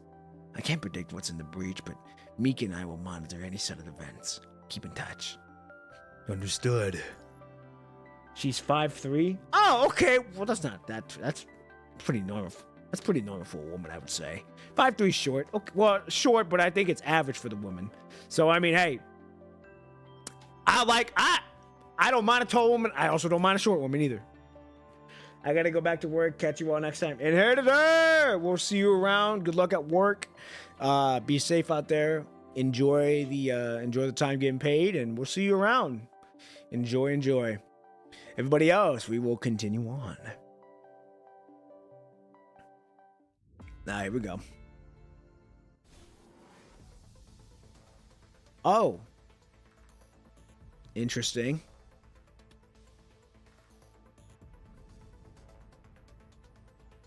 Whoa.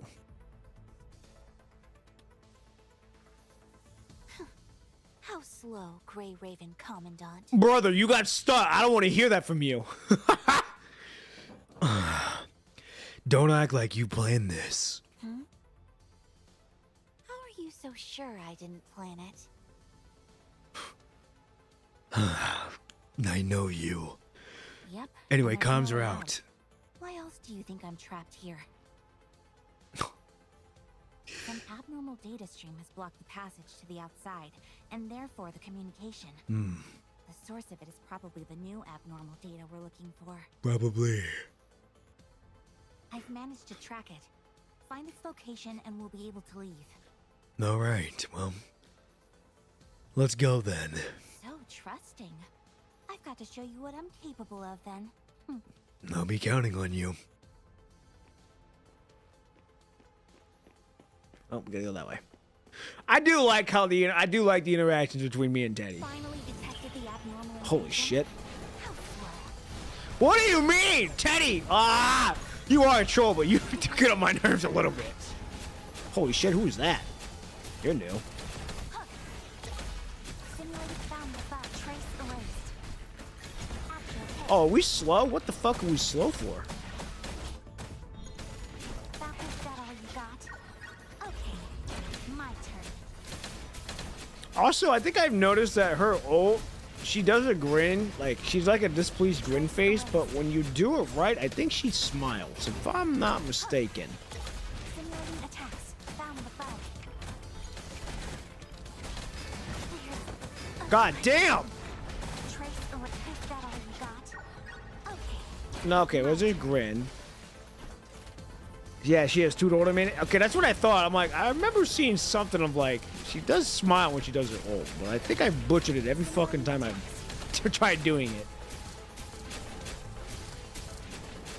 There's 5. I'll go Holt. Alright, let me see. Let's go to her skill command. That's what I need. Ping hordes, phase 1. Press and hold for basic attack. Ow. Trace simulating attacks. Is that all you got? Okay. Ah, she fucking did the granite! I was gonna mention the last. Oh, you're good. Yeah, I was slumped though. I was too sleepy to recognize. Now, let me There we go. There we go. There we got it. Got the smile.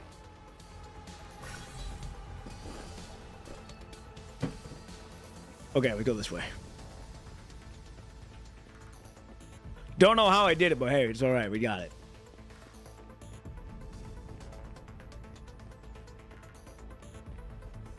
And then after this, I am going to go get more water and use the restroom. We're gonna go this way. Really? Yeah, I just seen it. Whee!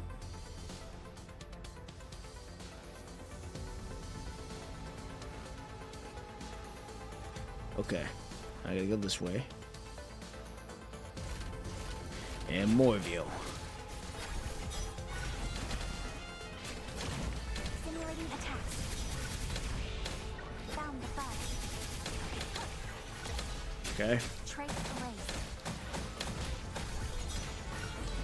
Not too shabby.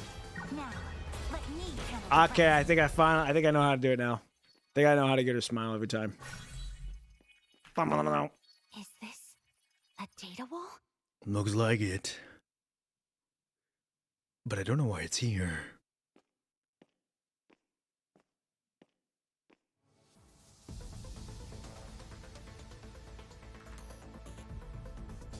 Oh, it's just spewing out, dudes. Child's play. Trace simulating attacks. Okay. There's Oh! a glitch. Okay. Trace erased. Found the bug. Simulating attacks. Not too shabby. Now, let me. There we go. Simulating attacks. Oh! There's God damn! Fuck out of here, dude. Bop.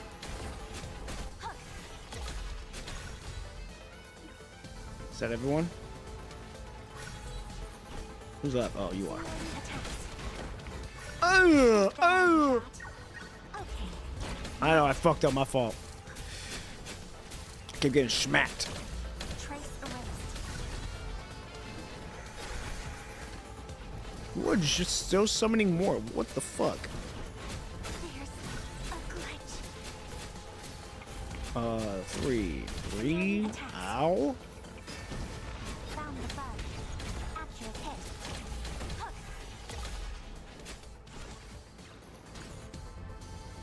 How were you doing it correctly every time before then? I thought you knew. No, I did not. I don't play Teddy that often. I fucked up. Okay. My turn. I finally realized how to use her though now. Like anytime I'm anytime I'm using new characters that are in the story that I've never used, I don't know shit how to use them. Trace erased. Hook. Like when I do Ishmael, when Ishmael's chapter comes up, I have no clue how the fuck I'm gonna use her. I have no idea how I plan to use her. This is Because I don't know weird. her moveset. The structure of these codes is completely different from that of the computing power lock.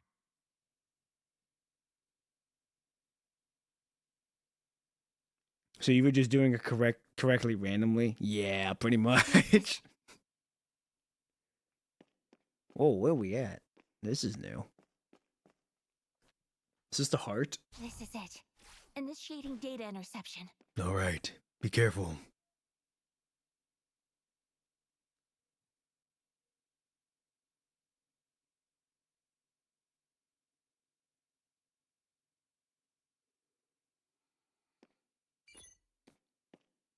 Teddy, evacuate now. We've detected that your block module is about to collapse.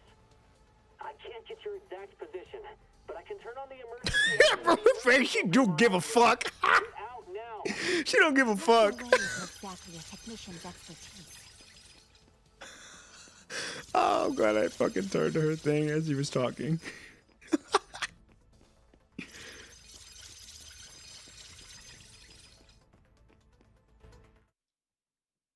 Oh, we're in another section. We're still fighting.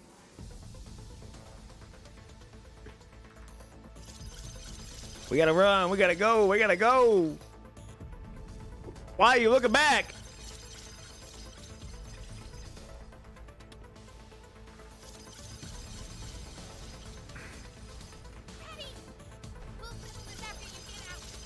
Oh, it's Kieran Nina's voice actor.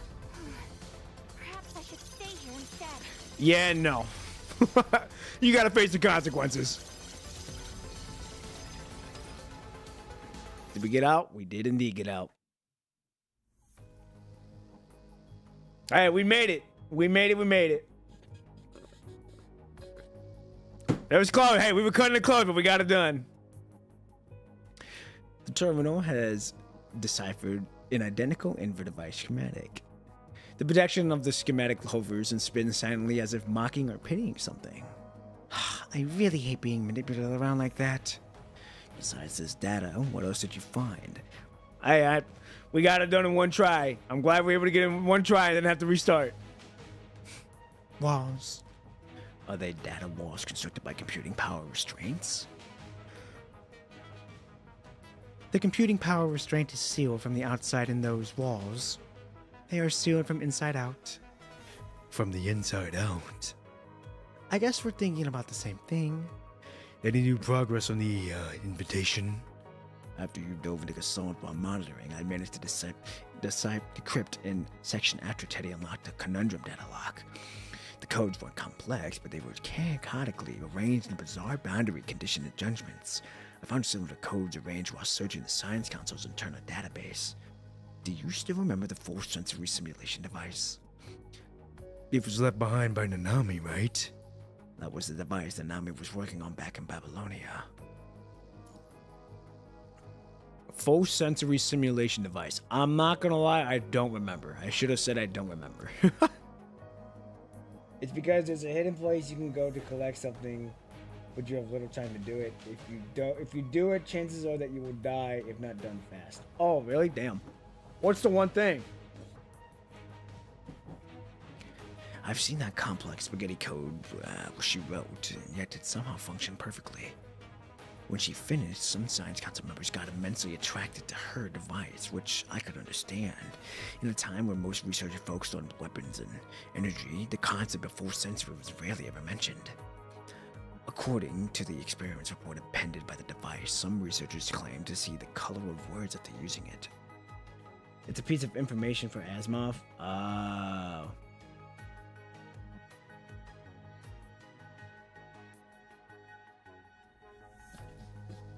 Long boy! And hello, good morning, good evening, good afternoon, wherever you may be. Hello, hello. How are you? Hope you're having a good one so far.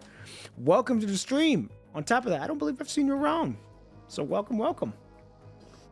Asimov might go. He is that dude. He is that guy. Always being the backbone of Babylonian, the Science Council.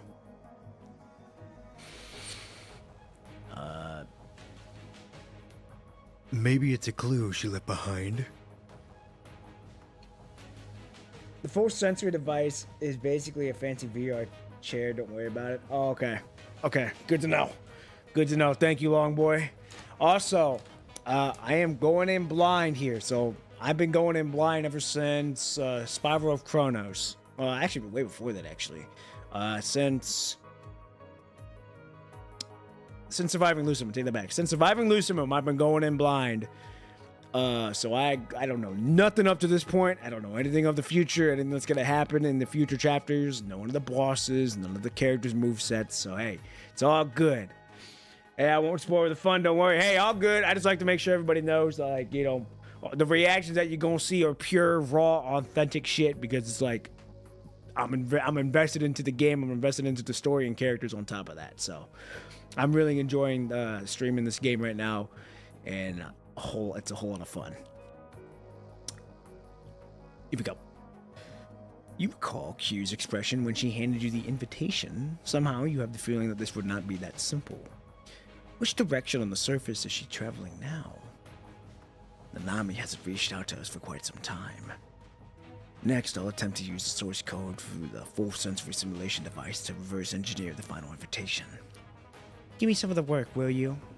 Are you actually volunteering for such a troublesome task? Did something hack into your brain? I just want to know what exactly this Dominique is all about.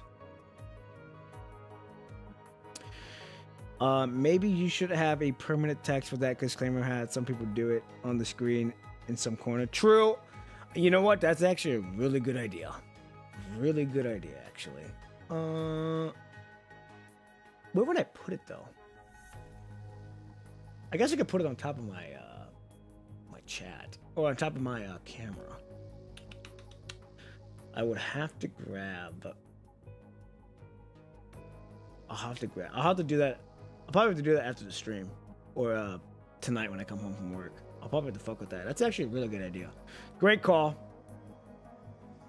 Just saying something, no spoilers or something like that. Yeah. That's true. That's a great call.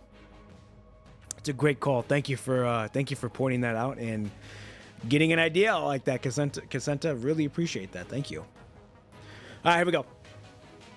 The name that she has admired and despised since childhood has now taken shape, transitioning from fiction to the real world. She has to see for herself what kind of existence lies behind that name. Teddy hears footsteps approaching. Using the shadow as a cover, she slippery slips into the memory module into her pocket. You also help to cover her action as Nikolai briskly enters the doorway. Okay, now why are we hiding from Nikolai exactly? How's the progress on the Inver device? The second version of the external interference module is stable and we're beginning to explore lateral expansion and considering enhancing its adaptability. The current model still demands a certain level of mind stability, but we can't estimate the actual risk of them modifying the Inver device. Some uncertain data is still being verified. Okay. There's another thing I need to tell you about Grey Raven.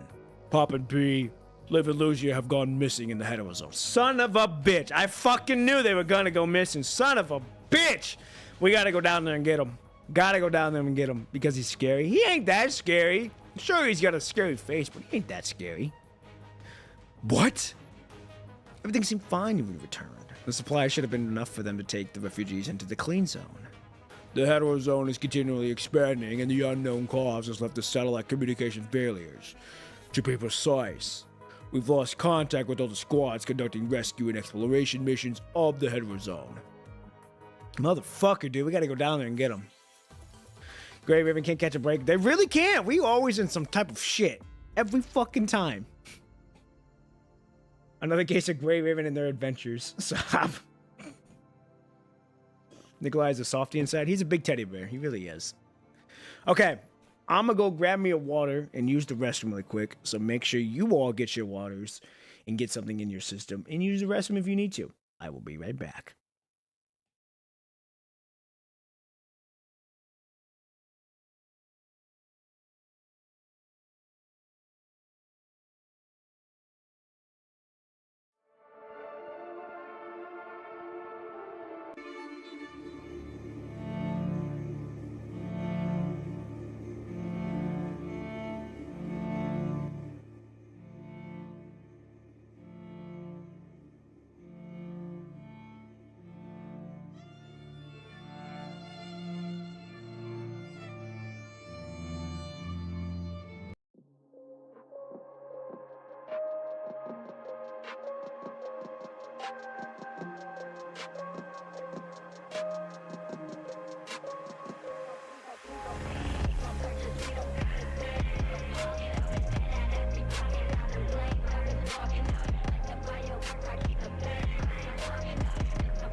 All right, I am back. Oh. Okay, let me see. What did I miss? What did I miss? That's not what I wanted. There we go. Nikolai and Hazen are really two sides of the same coin. Yes, they are. It is very true.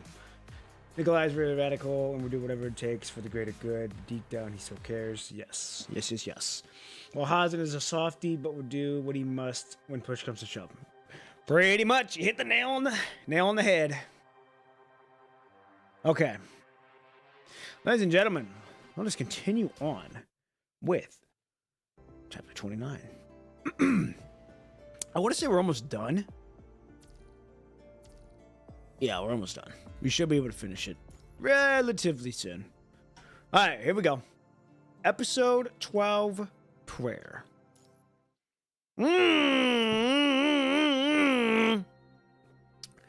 Good to know they're still alive.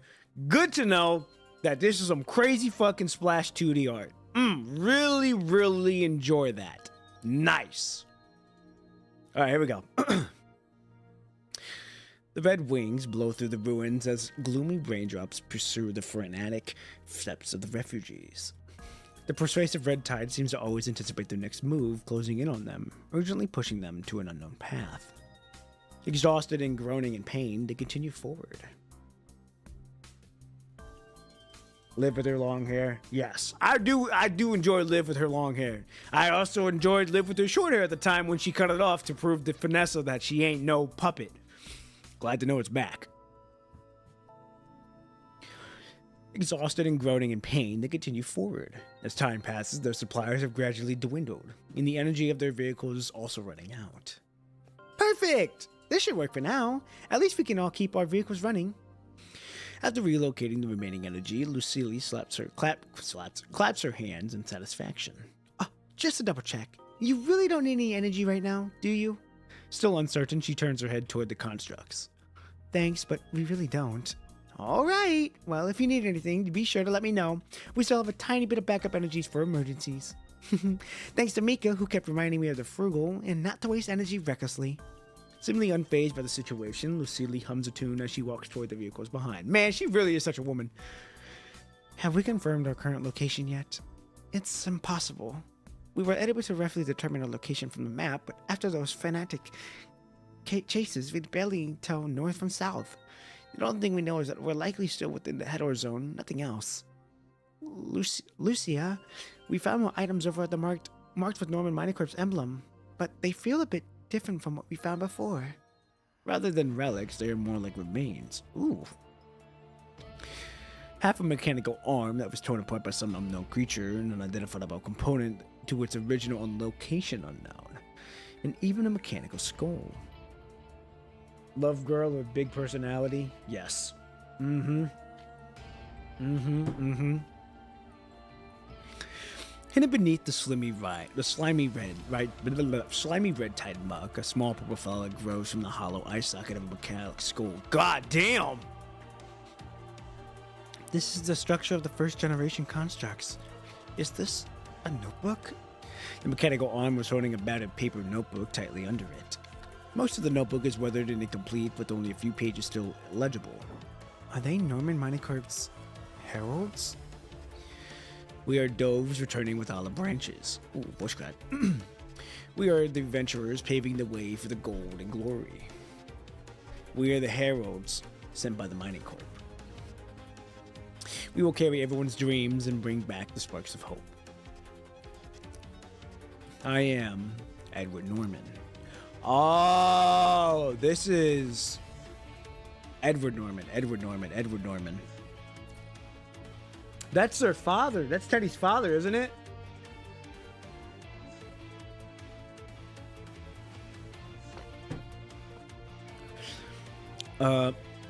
This is our 5th day into City Reactor 1. The situation is worse than my father anticipated. No? Ed is Pops? Okay, that's what I thought. I'm like, this has to be the father. Ain't no way they just put in the name out like that. The last expert on the team, Arthur, has died from a severe punishing virus infection. I've never seen such a terrible ulceration. I had no means to ease his suffering except to put him to eternal sleep. Liam was also infected, and while he still had his wits, he shot himself in the head. Jesus! He said he didn't want to turn into one of those mindless corrupted. Is this really the right place? Can Dominique really exist in such an environment? Day 8. Teen expert Arthur died from the punishing virus infection. Norman Mining Corp security captain Liam died by his own gun. Norman Mining Corp security officer Artem is still by my side, but has become a corrupted, showing extreme aggression. Father, perhaps we were all wrong. Dominique would never. This is all wrong. Everything is. I shouldn't be here. I should be in my study, my bedroom. Leon, Christine, Victoria. It's speaking. Who is it? Leon, don't come over, don't. The rest is completely unreadable.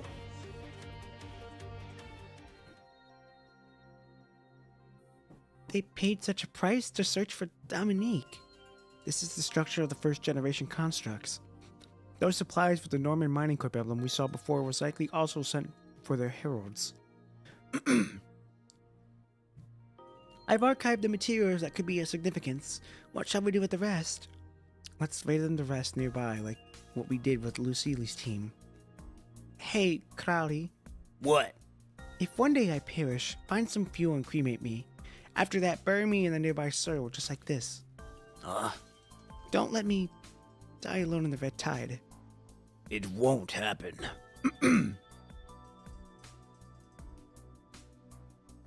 The construct carefully protect themselves and gather the remaining mechanical parts and limbs from the ground, silently wrap the evidence of the herald's existence in a waterproof tarp, clearing the muddy red tide from the ground before burying the remains deep within the soil of earth. Everyone who has died in this world deserves to have their own name. Edward, Arthur, Liam, Ahern. Names are carved onto the tree trunks as refugees quietly gather, humming a somber song.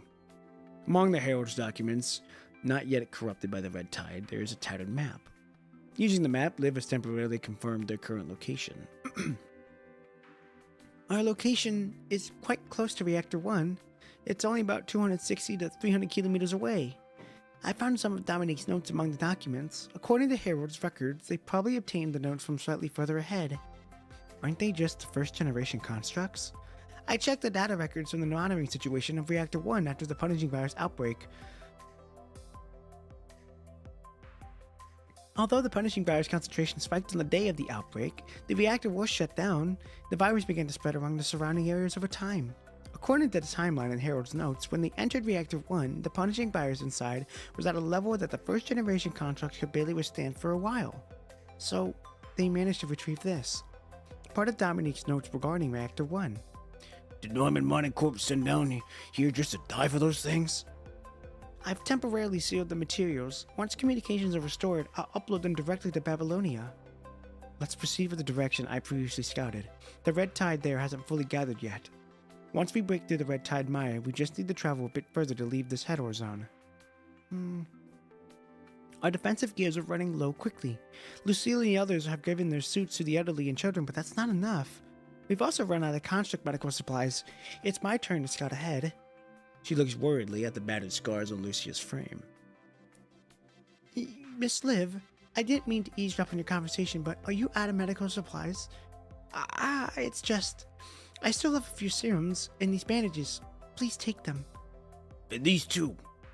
Expired serum, protective suits with signs of wear, and some dirty bandages are piled up around the constructs. Despite being simple, these are already the best they can offer. We can't take them. You worked so hard for them. Miss Liv, you might not remember me, but I've always remembered you. I've remembered you taking us to safety, treating our wounds, and... The white frame unfurls its wings as the girl declares the war on the endless night. If it weren't for you, we would have perished back then. Please take them as a token of our appreciation. If you ever need anything, we'll help as much as we can. With an exhausted and croaky voice, he gives a smile, puts down the dirty bandages, rubs his hands, and goes back to join the other refugees. Is everything sorted? I mean all the supplies. Surviving Lucidum. That was a fucked up chapter.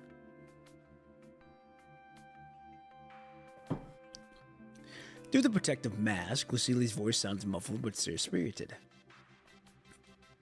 With Gamora, with Germa and Eileen coming in, only a few scattered responses come from the refugees group. Lucille does not mind at all, her voice still full of cheer. I've just checked with Lucia. Once we get past this forest, we'll be out of this freaky place. The clean zone is not far ahead. Have you all thought about what you'll do in there? I want some wheat juice. I'm sure they'll have that in the clean zone. I want to marry Morone. I also want to marry Eileen. Eileen, will you marry me? Hi. Ah, that's awesome. Even with the protective mask, you can somehow see the sense in Ghost's blush and shyness. The stagnant air has gradually become a flow again. Me? Of course I want to compile and upload this red tide data. It's all very valuable. If I could find the patterns of the red tide formation, when I write my paper, I'll list all their names on the front page. I live between two. I want to start a small farm. I gather many seeds. You've been growing vegetables and serum tubes. I think that will make a great business. Think about it. Serum tubes are everywhere now. You can just pick them up outside. If we plant this seed inside, they won't just be for decorations. Once they grow, we can add them to our dinner table. Hey, the more we talk about it, the more it sounds like good business. Let's do it together, shall we? It does sound like a pretty good business. You guys take your time discussing. We still have a long way to go. Once you've all figured it out, we'll reach the clean zone. The vehicle starts and growls. The two shoots in the serum tubes before the window spouting and groaning. Some bit of hope. Hey, gotta have that. Gotta have a little bit of hope. Deep within City Reactor 1. Oh boy. She is in the heart of Reactor 1 now.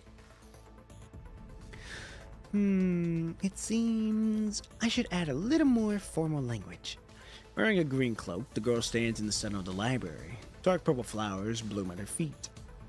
An 8-legged hedgehog creature gradually takes shape from the red tide in front of her. Holy shit, we're gonna deal with a fucking spider? Is this your wish? To become an octopus cat with 8 legs?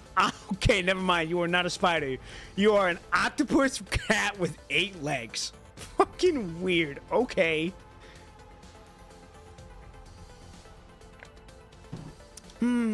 Okay, that's good. She bends down, listening to the whispers of the hedgehog creatures.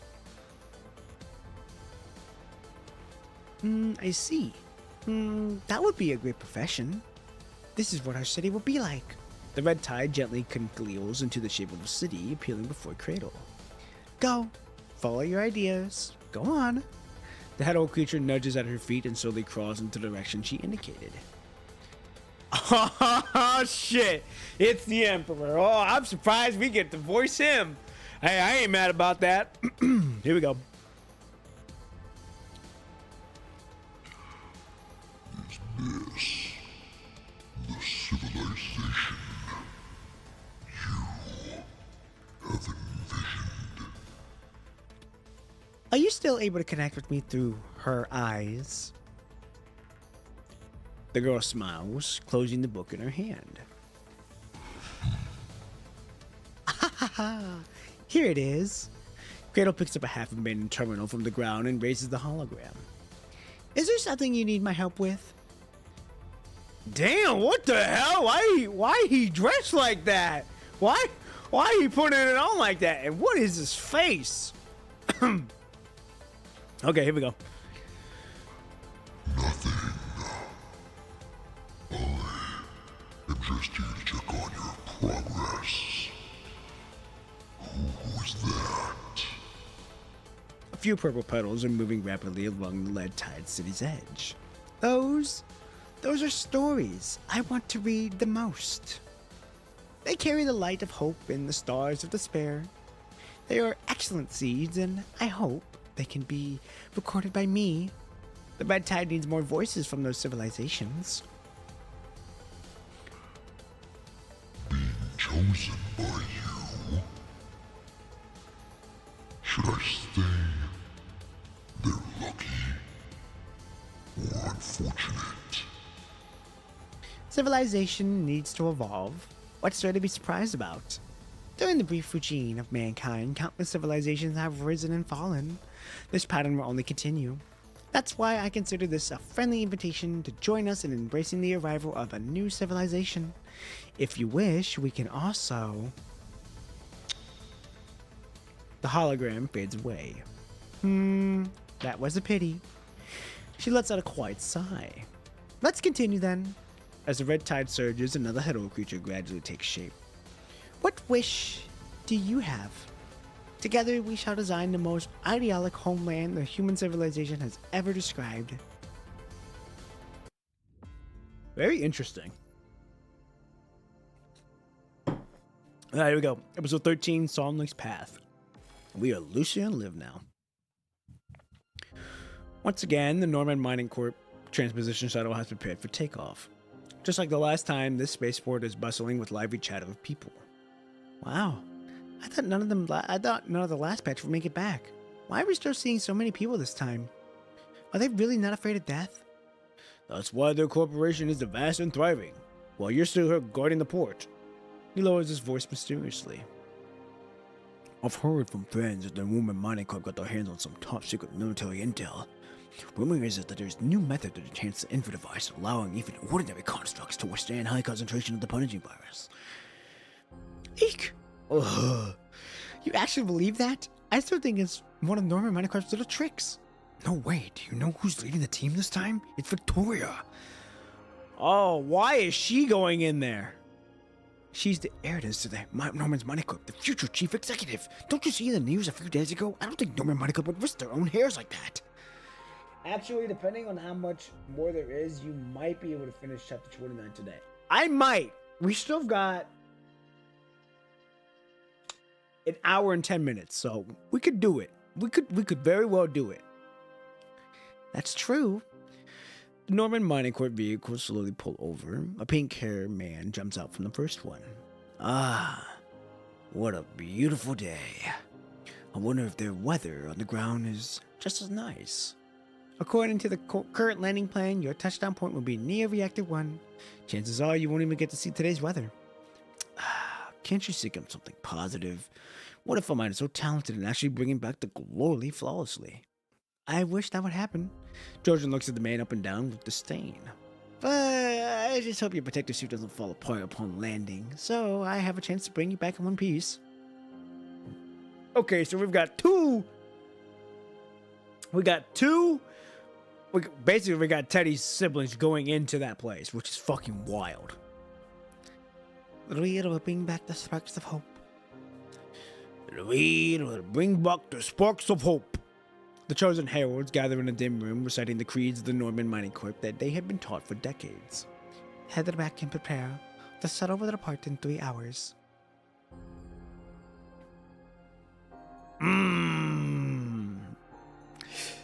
After the brief meeting ends, Victoria stands alone in the meeting room outside. On the wall hangs a massive portrait she recently commissioned from a World Government Association of art painter. When we meet again, everything will be over. Yo, Victoria. It's been a while. Why are you here? Oh, come on, don't underestimate me. I had to deal with those old foxes from the Parliament every day. The little troubles you had to set up couldn't slow down your big brother. You're really not considering my feelings at all, Victoria. I have nothing to say to you. Before her words even fall, a tranquilizer dart pierces her neck. Well, damn! You're so slow, Trojan. For what you paid, that's the speed you get. I can go faster, but it'll cost extra. She gently places the deeply asleep Victoria onto the chair in the meeting room. Are you sure you want to do this now? What else then? Leonardo adjusts his collar with a signature chilling grin. As a good big brother, of course, I want my little sisters to grow up happily and freely.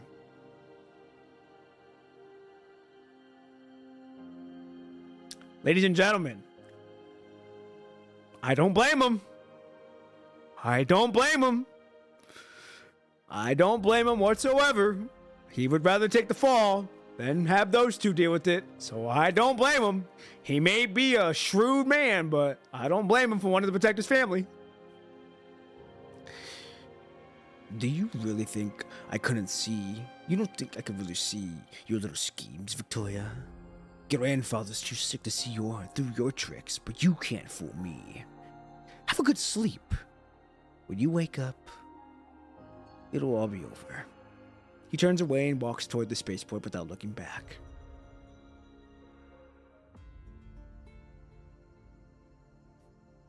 A few 4 hours ago, okay. I'm going to apply for the third version of the external interference model to my Inver device. What? Are you crazy? That's experimental technology. You're just a regular construct, not a specialized one. Damn it. Don't you know the risk of modifying the Inver device in untested tech? Immersing your assault simulation is one thing, but actually modification is another. What's going on, Teddy? First of all, I don't agree with this plan, but what are you planning to do? I will bring back Dominique's legacy from Reactor 1 and save the Swear Order. The Army posted that mission ages ago, but no one has ever done it. Teddy! Not satisfied with that answer, Teddy turns off her terminal. According to our experimental plan, we have already reached the stage of modifying the Enver device, haven't we? Let me emphasize again, you're just a regular frame, not a specialized version, Teddy. If you ever get infected, it can't be reversed. Regular frames have more value in experiments. Specialized frames are too special to be used as references. This also poses a great opportunity to practically verify those two thresholds. You know, I'm not doing this just to verify those thresholds or to improve the Inver device. I also want to save myself. I really hate owing people favors. Did Leonardo say something to you? No. The PGR construct stares absent-mindedly at the front of the model. My family once gave up everything, wanting me to become someone else's shadow. You mean Dominique? That is correct. Saint, failure, and successor. These are the roles my grandfather assigned to me, Leonardo and Victoria. He wanted me to become Dominique's inheritor, chasing the footsteps with all my might. He hoped the entire Norman Mind Corp would become Dominique's most loyal followers. Okay, so the Saint, I'm assuming, is Victoria. The failure is Leonardo, and the successor is Teddy. He saw Victoria as his most outstanding successor. From a young age, Victoria has kept by his side. Leonardo and I can only see her through special arrangements. Leonardo was a failure. He couldn't pass the Colipimer test. Grandfather didn't like him. Sounds very complicated. Just the way of big families. Everything can still be measured in terms of profit. Anything can be a valuable commodity. It's just that, to the old man, our values are more tangible. It's rare to see Teddy show such a vulnerable side. Leonardo and I teamed up to resist, thinking that we had taken the most appropriate actions at the time. But now it seems I wouldn't have been able to break away from the family without Leonardo's other arrangements. I once thought that the whole world had betrayed me, but then it suddenly seemed like that wasn't the case. I guess I'm just trying to compensate for my youthful arrogance. I've always been protected without knowing it, and now I want to protect others. If we can truly retrieve this so-called Dominique's legacy, it would also greatly aid Babylonia's current research progress. I understand. I'll help you. No need. I don't want to trouble too many people for such a trivial matter. I really don't want to owe so many favors. Hey, do you really not need any help? Captain Karenina, if you're looking at me like that, I'll hack into your terminal and post all your embarrassing photos everywhere. And you too. I didn't do anything. The third version of the Inver device external interference module is relatively stable, without a failure rate of more than 4.28%. Don't worry, I won't plan a mission based on sacrifices. 5 hours ago, outside the Science Council. You better have something worth telling me this time. Oh, I just want to bond with my little sister, you know. I don't often have the chance. Teddy casts a glance at Leonardo, then turns around and starts walking back to the testing ground. Wait, hey, relax. Alright, this time, I have something really important that can't be discussed over the terminal. They're sending people to Reactor 1 again. This time, the leader is Victoria.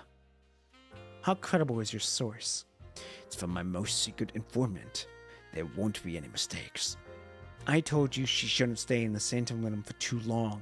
The disinfectant must have messed with her head. My little sister has grown up and has her own thoughts now. Are you just going to watch them go down like that? Of course not. Leonardo flashes a sly and confident grin. Don't underestimate your brother, Miss Teddy. I planted someone in the batch of heralds.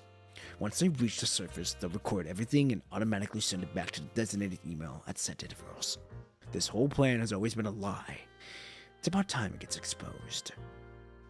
Is that all? You know, I'm being watched all the time. When do they set out? In 2 days. There's still time. Where did you get the data you sent me last time? Hey, that's classified. Wait. Fine. Don't go. I'll tell you. My most secret informant tricked it out of Victoria. Which means Dominic definitely left something at Reactor 1. Yes, but it's impossible for any human to survive there now.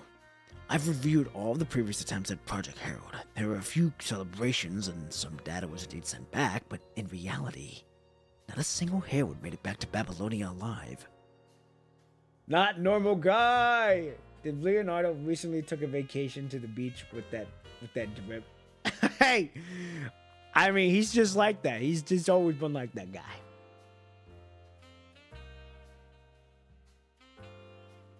Yeah, but I can't help but think he's always going to the beach with his clothes. I mean, true, but hey, it's all right. But not normal guy, welcome. Good morning, good evening, good afternoon, wherever you may be. Hope you're having a good one so far. How are you? You didn't miss much. We're hoping to finish chapter 20. We might finish chapter 20. I'm not saying we're hoping. We might finish chapter 29. All right. If we do, great. If we don't, oh well. After having the revelation this weekend and, the message I sent on Discord, it was more of like, hey, I'm glad that we're back. I'm glad that we're taking our time, enjoying the story again and all that fun stuff. So I'm just enjoying the stream. I'm enjoying the space now. I'm enjoying taking my time. So I realized I was forcing myself to push forward and happy to race, but it's like I don't need that anymore. I just need to enjoy the time. Happy to be here. Hey, I'm happy to have you. I'm happy to have everybody here. Everybody could have been doing something else today and they decided to spend their time watching me, and I'm super grateful for that. I don't take that for granted at all. Because I know time is the most precious currency we have. So glad everyone's here. Ladies and gentlemen, let's continue on with this developing story. Based on those records, I guess, during the earliest attempts, the punishing virus had not spread widely. Some of the heralds must have entered deep into Reactor 1 and successfully brought back something. The herald I planted will. Can you really plant a person there? I don't believe it. Yeah, I've seen your message. You kind of made me worried since you might get burnt out. No, I don't think it was burnt out. I don't think I wasn't. I don't think burning out. I don't think I was getting burnt out. I think it was just more of I fucked my sleep schedule up really badly. Because I was only running on 2 hours of sleep, and so I think that's what caused me to be really sluggish. You saw it in the stream. I don't know if you saw it in the stream, but I was butchering my words really badly. I was really like jolting to try to force myself to stay awake. So I don't think it was burning out was the case. I think it was just more of I fucked up my sleep schedule that night, and I was only running on 2 hours of sleep. I don't think burning out does happen. All right, burning out does happen. I don't think I'm gonna get burnt out with PGR just because of how I'm pacing myself and how I'm doing it. Because for those who don't know, I actually don't play PGR after I stream. The only time I'm playing PGR is when I'm doing streaming. That way, I don't burn myself out, and two, I can enjoy the story, take a break from the game, and work on content on the side, or while I'm not streaming. So, and plus I'm working, spending time with family on top of that. So, I'm really pacing myself really well by not playing the game 24/7 and just playing the game when I stream. And I think that's why I'm able to hold the longevity of playing PGR for so long. I've been streaming nonstop PGR for 6 months now. So it should go to show that my pacing and my way of handling this is really good. I just saw I was just really, I think I was just really sleepy, really sleep deprived, just because of, you know, me playing with the games on with the guys, and you know, I gotta be more mindful of that moving forward, knowing like, hey, you know what, I could play the games, but I couldn't be playing the games that long just because I gotta stream in the morning. So, you know, just a lesson learned, a hard lesson learned, knowing like, hey, you know, still enjoy playing games with the guys, just not that late anymore. That way I can get good sleep. And I got good sleep tonight, got good sleep this morning. Granted, I woke up at 3 o'clock, but I was like, I went to bed by like 10:30 and woke up at 3. I'm like, well, I guess we're awake, and made my breakfast and work on contact until stream. So I'm not as yawny as much now. Yeah, I'm still kind of like moving, but that's just because I'm like trying to keep my legs active. But I'm not yawning. I feel great. I feel good. I'm understanding the story. I'm taking my time reading, and I think, you know, people who were in the stream last time see the big difference now. So I enjoyed the stream last time. Hey, I'm glad you guys did, even though like to me it wasn't up to my par. I'm so glad you all enjoyed it. But hey, now we're here. We're here. I feel great. I feel good, and we're gonna maybe finish the story. We might. I'm not gonna get my hopes up, and we're just gonna enjoy the story. So, ladies and gentlemen, let us continue on. Teddy stares Leonardo suspiciously until he raises his hand in surrender. All right, I didn't plant anyone. My informant will help me take over Victoria's place in this mission. Either I bring back the data to shut the old man up, or I'll stay on the ground and take all those senior members in favor of Project Herald with me. I'll go. That's not what I meant. I'm not negotiating with you. Unlike you, I'm a construct, and I'll add the latest Inver device external model to my frame. My chance of survival will be higher. In 2 days, I'll be waiting for you at the spaceport. You figure out the rest. Teddy turns and walks away before Leonardo could refuse.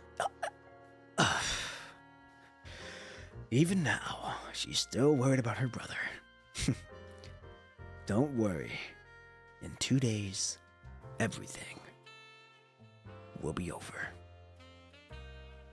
It is really good to see. It is so cool to see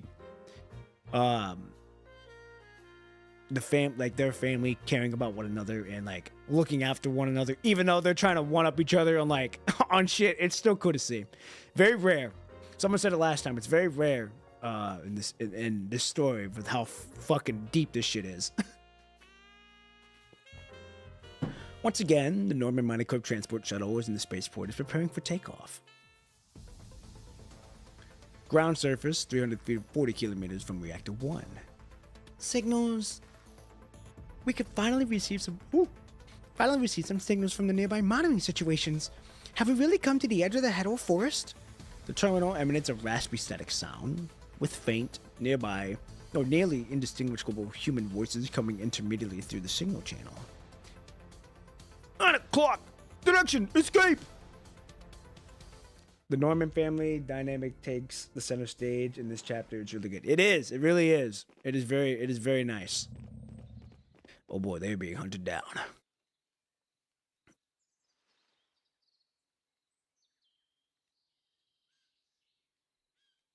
No, wait, where are you going?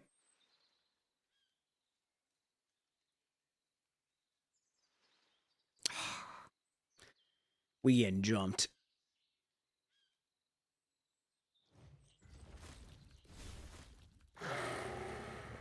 Uh-oh. Well, there he goes. Oh, it's the researcher. We gotta get him. We gotta save him. Whoa, get off of me!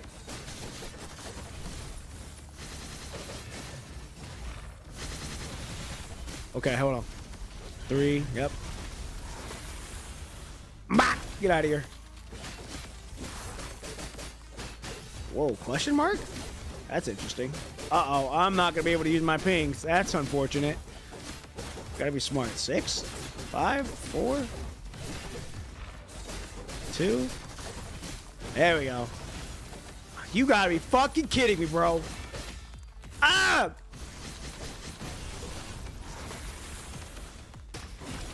Here we go. Oh, God. Oh, no. Mind corruption. And we're moving slow. Fuck. Don't fucking do this. Don't you fucking do this to me. No, no, no. Don't you fucking do this to me. Hold on now. Whoa, whoa, whoa. Hold on.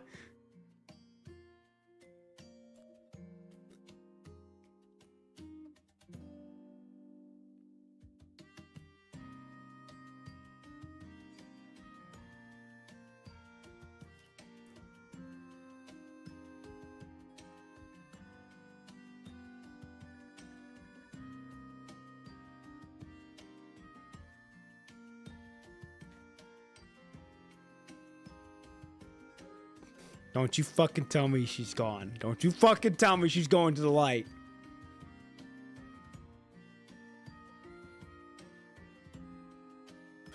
Where are we at?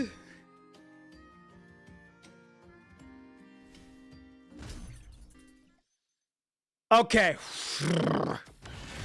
Alright, we're back in it. Jeez, I thought she was going to see. I thought she was going to the light. I'm like, no fucking way.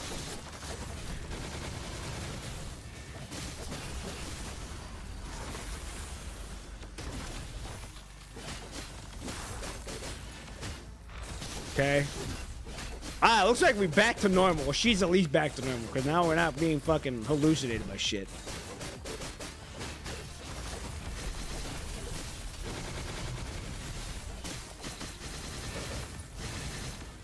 Oh, get up! Ah, live!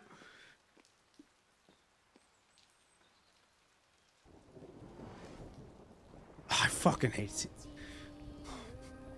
Ah! Damn, we're losing people now.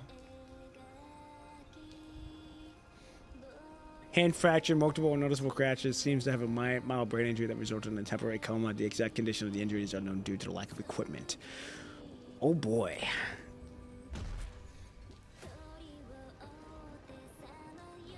The fact that we're hearing this music too is fucking wild.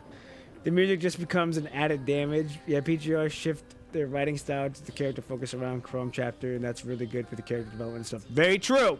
Very true. I did notice that after Chrome, they started really honing in on like other characters' development. Your heart definitely dropped with that. Bro, I really thought she was going to light. I'm like, ain't no fucking way.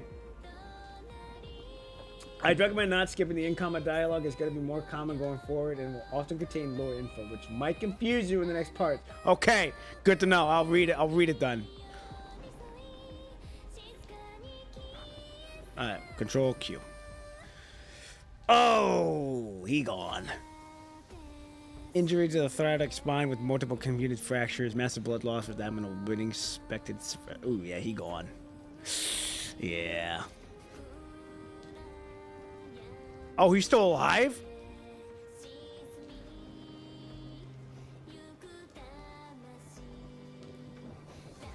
Holy shit, what is happening?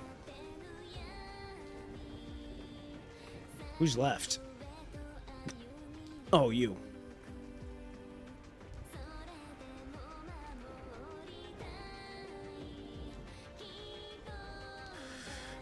Girdle. A hand fracture, wound causing corrosion, put into serum is required. There are also multiple lacered wounds caused by the head creature. Okay.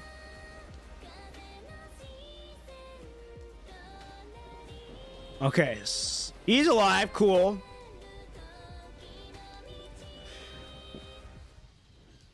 Ah, Liv! You're going through the hallucination! Holy shit. Is that a honking horn?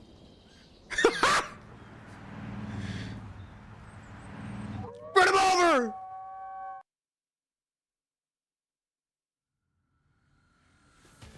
Stop! Lucia, you can't fight anymore. We're almost there. I must. But if you keep this up, you won't last until they come to rescue us. If only I could. Several vehicles quickly pull to a stop at the nearby flatland, the engines roaring. I can't semi-truck. Don't worry, you still have us. Lucille, it's dangerous here. How did you all? It's all right. I'm wearing a mask. What are you doing? Oh god.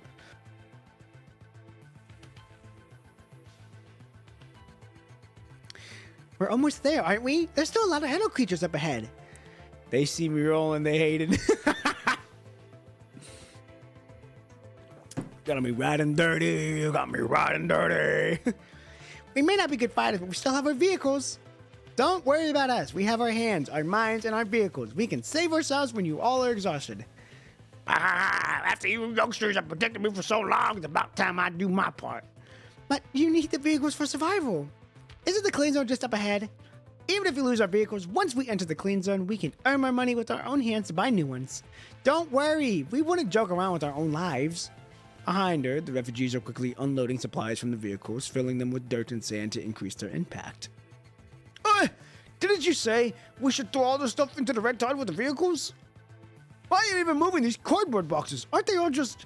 Shut up. I'm trying to help you. But he's already dead.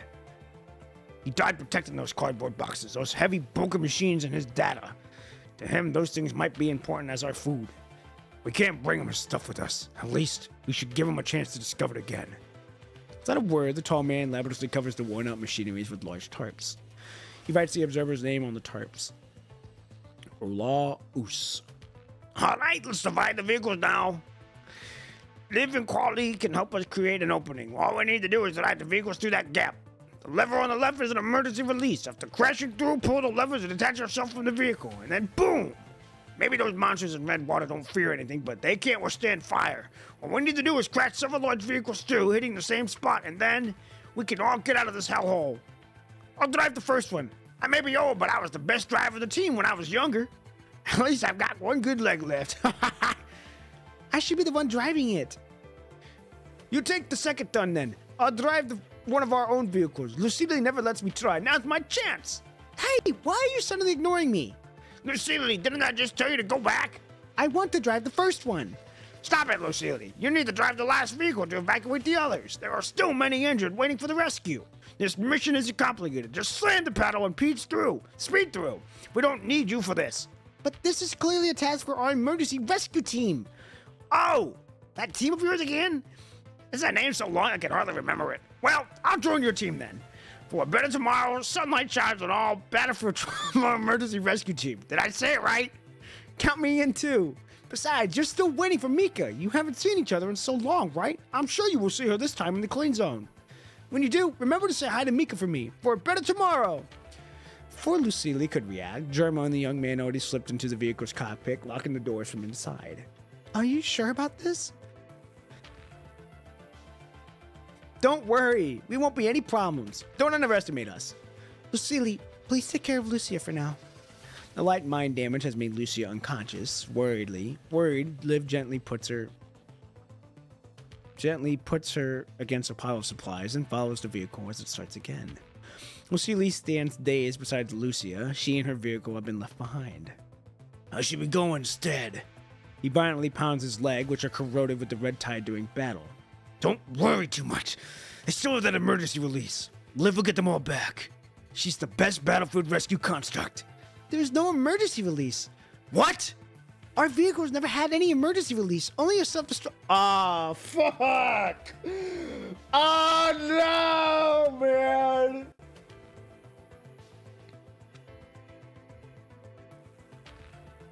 That's crazy. Ah.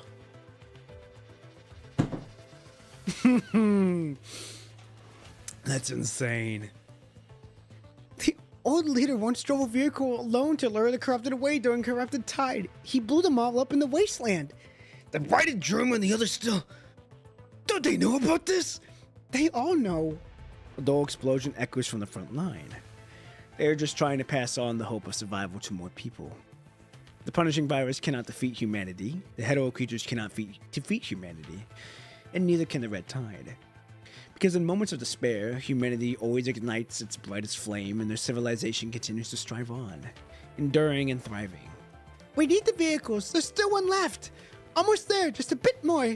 Key! Give me the key! Carly frantically rushes back from the front line.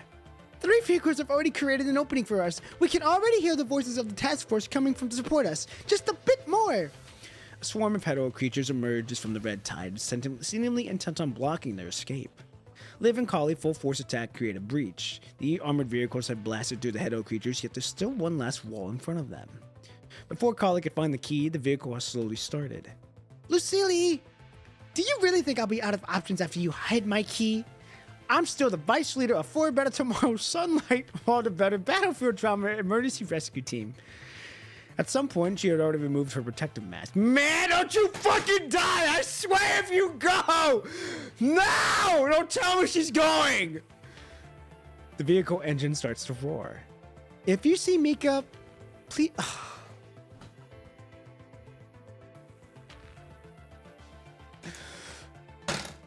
Fuck! Never mind. Just don't tell Mika. Just say you passed by me on the ground and that German and I are still traveling around. Lucille has always kept her vehicle spotless. For the first time, it is stained with the grime of the Red Tide.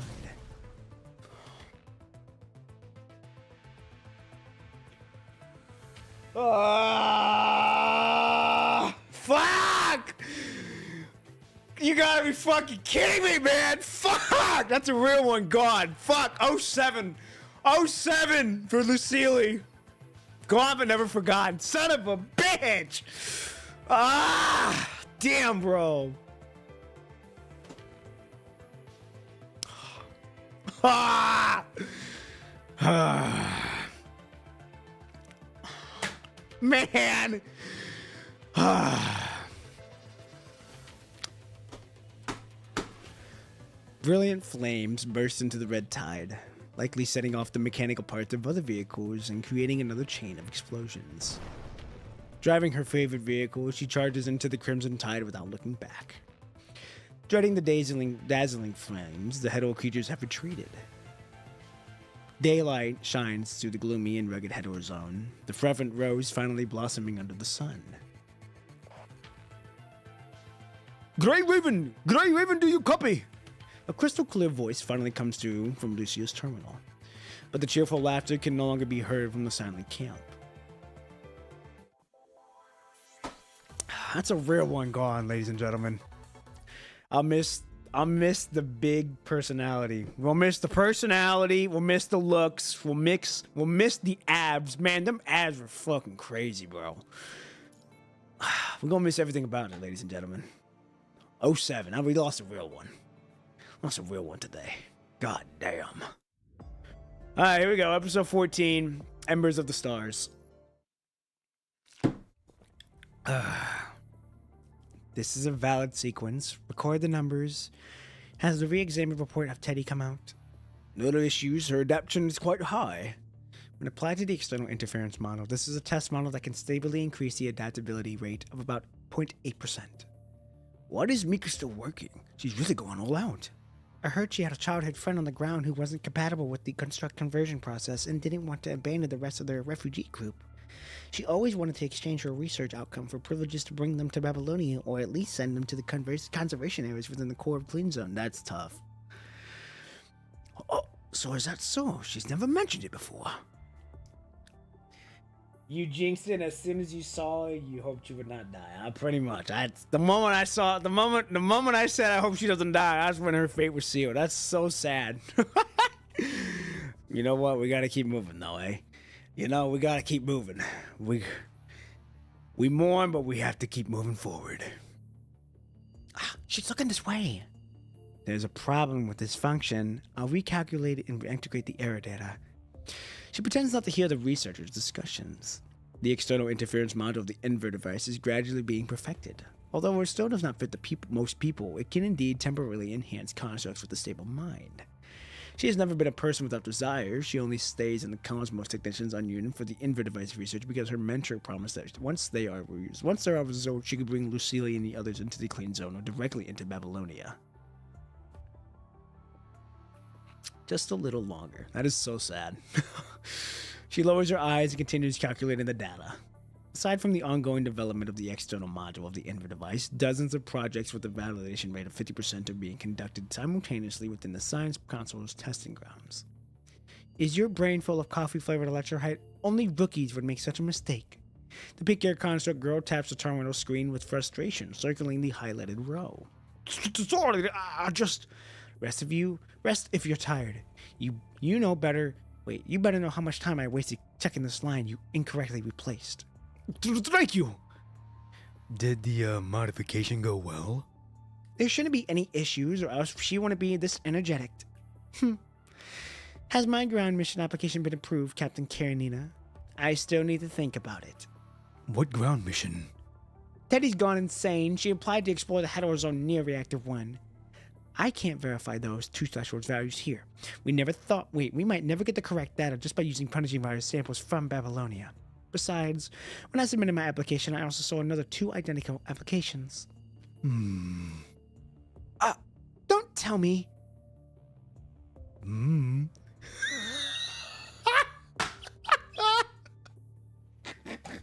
Hey, we're just looking the other way.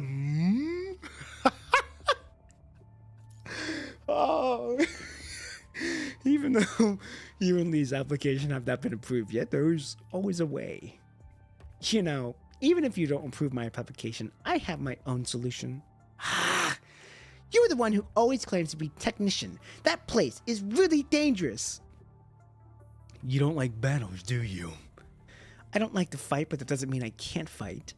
I already have my inver device modified, not to mention that I also have the most detailed data of Norman Mining Corp's past deep dive into Reactor 1. Don't invoke me. Hey, we gotta do what we gotta do, especially with our girls missing. We gotta go in there and get them. That place is the core of this Hetero Zone disturbance. Conducting experiments there will yield the most direct and effective results. And you know, I have my own reasons too. That is the tomb of Norman's family. There's no need for others to keep sacrificing their lives. I'm with you. What? Very good judgment. No wonder you're the Grey Raven Commandant. I'm just like that. We gotta know when it's time to take risk. Your application has been approved. I've also requested additional protective gear for you. Make sure you're fully prepared before setting out. Thanks, Captain Karenina. How's the Gasol breach going? I'm working full throttle to crack the data wall there. The rest is with Asimov.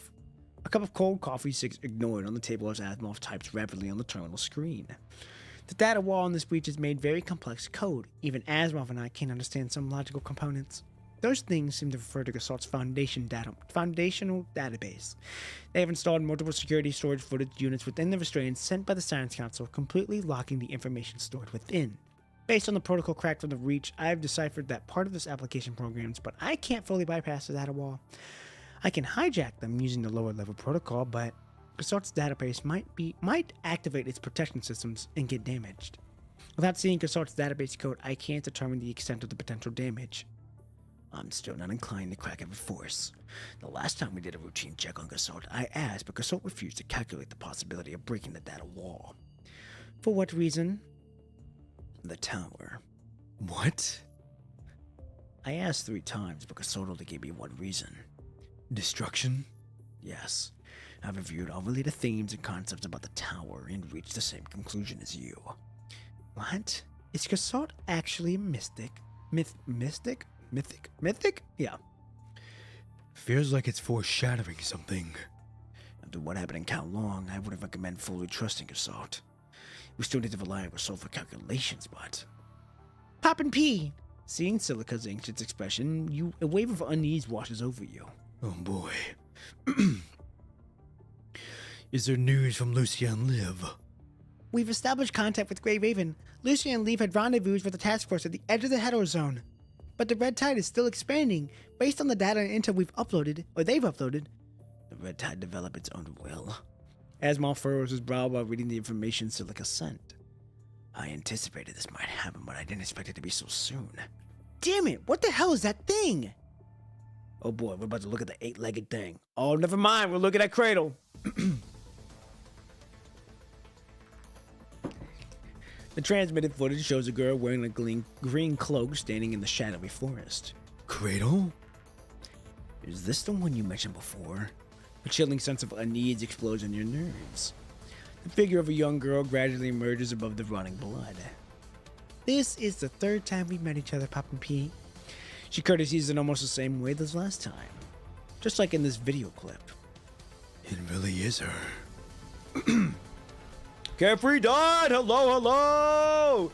Good morning, good evening, good afternoon. Carefree Dot, how are you? Hope you're doing a good one so far. Hey, you're just in time. We're getting ready. We're close to finishing Cradle Parade. I don't know if we're gonna be able to do it today, but we might. We're gonna try. We might. I make no promise, but we might. Tundra, hello. Good morning, good evening, good afternoon, wherever you may be. Hope you're having a good Tuesday, wherever you are. How are you? You are just in time. We're getting ready to finish up, or hopefully maybe get to chapter 29's ending.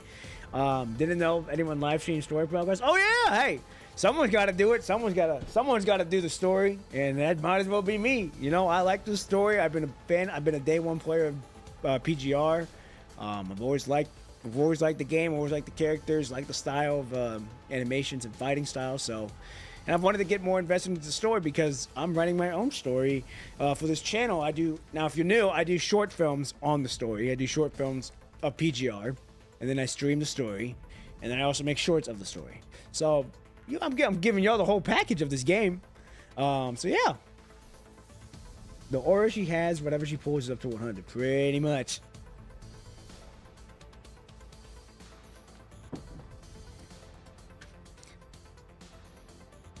Okay, here we go.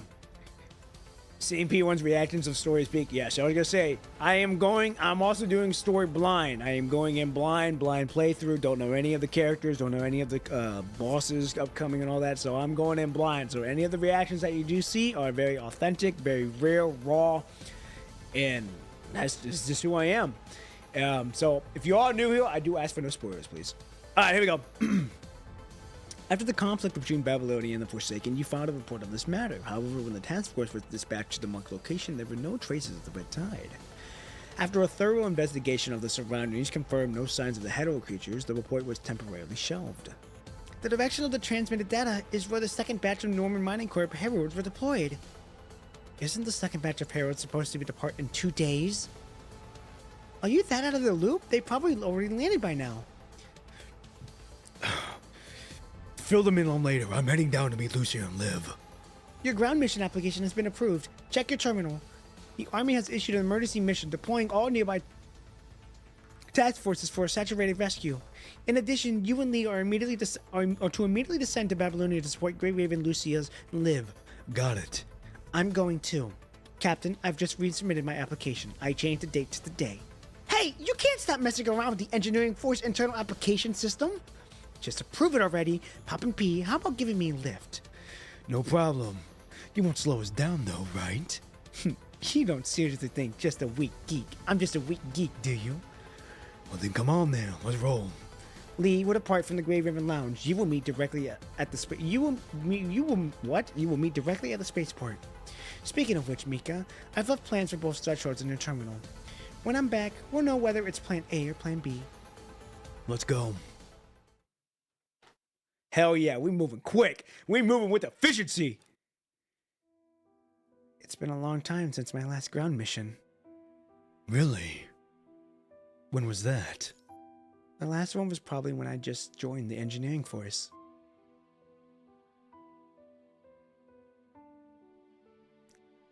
Don't start reminiscing all of a sudden. What are you so worried about? Ah, man, we don't want to see the sister cry. Man, we don't want to see her cry. She may be the leader of the people, but you know, at the end of the day, she's still a younger sister, and she cares for her family. So this is tough to look at. Christina! A sharp voice breaks her rare moment of reminiscence. Oh, Victoria, what are you doing here? I want to go to reactor 1 with you. Leonardo, Did he take your place and go down? At least he's doing what a brother should do. This is true! Hey, she's spitting facts! This is true! But I never intended for this. I just wanted to. Was I all wrong? You did make a mistake, but now is the time to talk about it. Christina, I can't lose you too. Father is already there, and grandfather. Don't worry. I'm on a ground mission with the Grey Raven. They'll protect me. You're goddamn right we will. Christina, don't you worry. I'll bring your older sister home. So, Wipe away the tears for me. Teddy simply winks at you. I got you. Don't you worry, I got you. We'll make sure your sister stays safe, Victoria. So please, wipe away the tears for me. But... Don't cry. Just go back, Victoria. Hell yeah! Let's fucking go! Hell yeah! Hey, we got a mission to do, ladies and gentlemen. I'm gonna make sure she come back. All right? I have a duty to protect her. I have a duty to protect the weak. To make sure they come back home to their loved ones. All right? I gotta lock the fuck in. All right? It's time. It's time. Ladies and gentlemen, It's time for me to go and save the world again. She takes 2 more steps forward and turns around with a smile. There's nothing to cry about. Leonardo did what Leonardo was supposed to do. I swear to God he did. Hey, older brother type B gotta do what he gotta do to protect the young ones. Hey, I swear to God I'm gonna do what I can to protect the young ones on top of that. All right, hey, we got a job to do. Now, it's my turn to do what I should do. I'll drag Leonardo and the others back to Babylonia. Hey, let's fucking do it. Hey, let's go. Whether it's Dominique or the will of the Red Tide we're facing, I'll do my best to fight. I'll be right there with you, Teddy. This is what everyone has been doing, isn't it, Commandant? You're goddamn right. The pink-haired construct looks at you, her eyes shining like stars. Right. Let's go save your family and bring everyone back so we can all smile once again. Even without Dominique, even after losing the most of the data stored in Gasalt, even the path forward is devoid of light. Its darkness seemingly unending. People will still grit their teeth and march on, lifting the burning embers of the stars against the unpredictable future. Go back. Children should trust their elders. Hey, they gotta trust their elders. We also gotta trust our elders, but we also gotta protect, all right? Together with Grey Raven, I will bring back more information about the Hetero Zone, bring back lives that shouldn't have been lost, as well as more hope and possibilities. Let's go. Sister! Go back and do what you need to do. Reclaim the authority of the Norman family and take back what's rightfully ours. She fucking spitting! The little girl is still sobbing, but she has stopped. Go. I want a cherry-flavored electrolyte in the celebration. Okay. With tears still in her eyes, Victoria breaks into a smile. Hey, that is what we fight for right there, ladies and gentlemen. We fight for those smiles, all right? We fight and go to hell for those smiles, all right? It's not that we go... Oh, there's a quote. It's not that we go to fight what's in front of us. We go to protect and fight for those behind us, all right? We go to fight for those behind us. I will go to war for my family. I swear to God I will. All right, hey, ladies and gentlemen, it's time to lock the fuck in. Let's do it.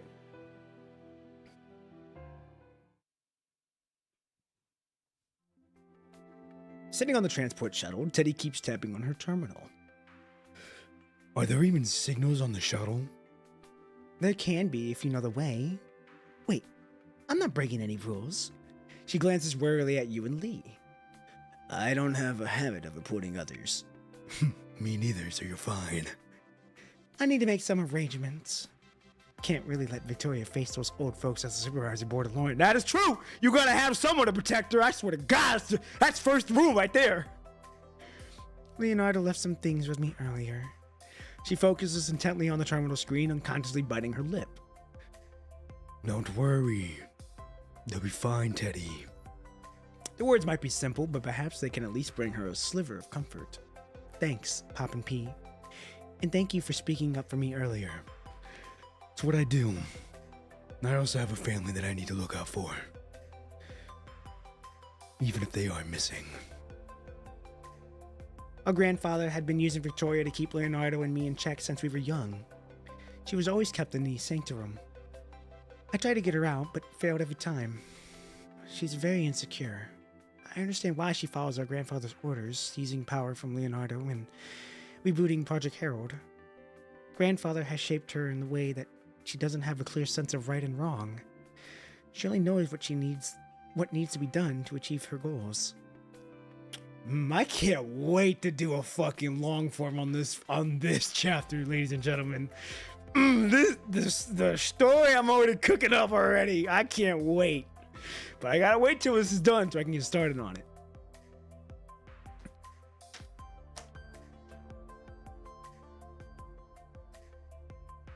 We also have a presumed daughter, too. That is true. We do have a presumed daughter named Chaos.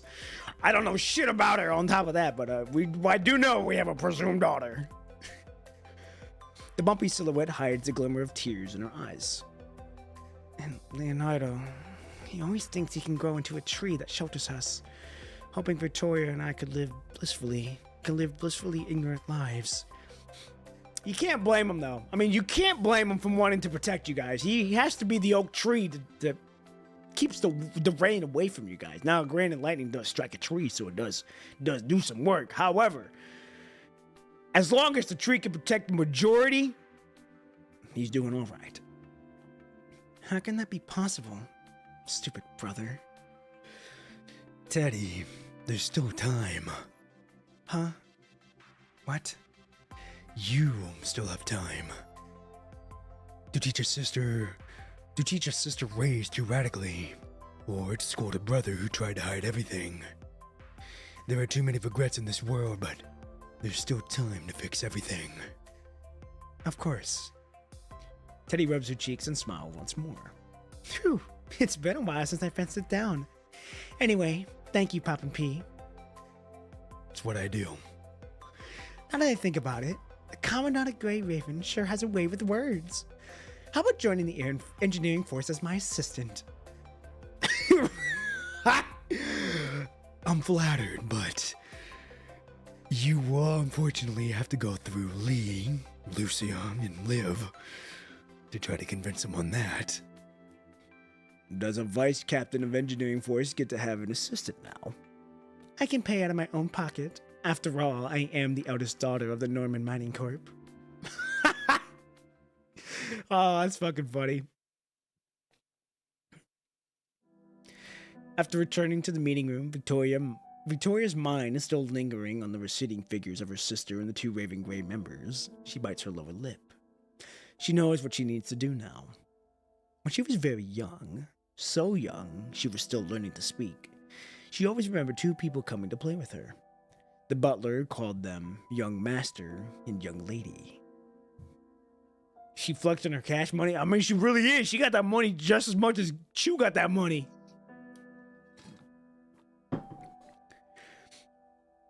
Even though the young master was always full of smiles and the young ladies always seemed a bit impatient, she enjoyed her playtime with them every day. Now, I'm assuming young master and young lady is Leonardo and Teddy.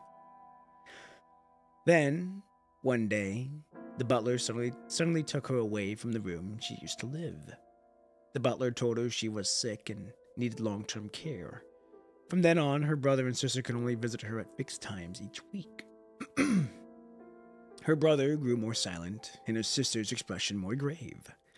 The butler told their father had passed away, striving for that glorious yet unattainable goal.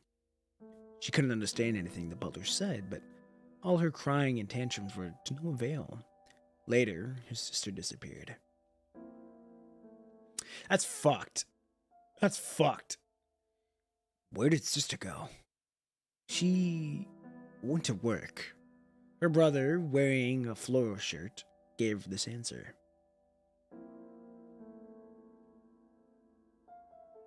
Yes, we do. Her name's Chaos Heart.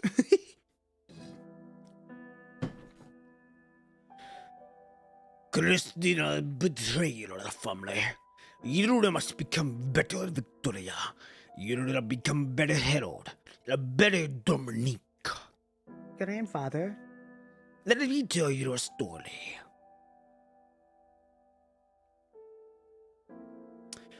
Well, goddamn!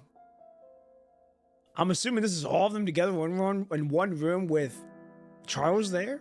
Okay, it is. Okay, it is. Cool, cool, cool, cool. This is interesting. A rare moment with all three siblings there. A long time ago, there was a village where people raised and slew the bears. Every year, they would send one bar into the mountains, to the mountain god's home. That sounds scary, Grandpa. Oh, it's not scary, Victoria. It's about faith and honor. The bear they sent away carried the villagers' hopes in return with the respect they prayed for.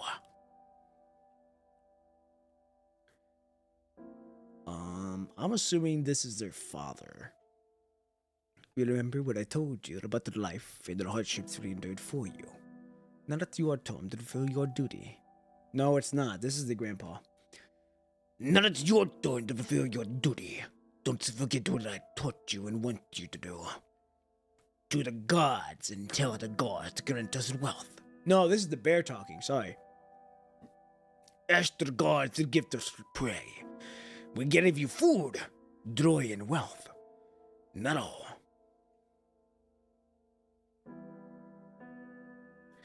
She had learned so much.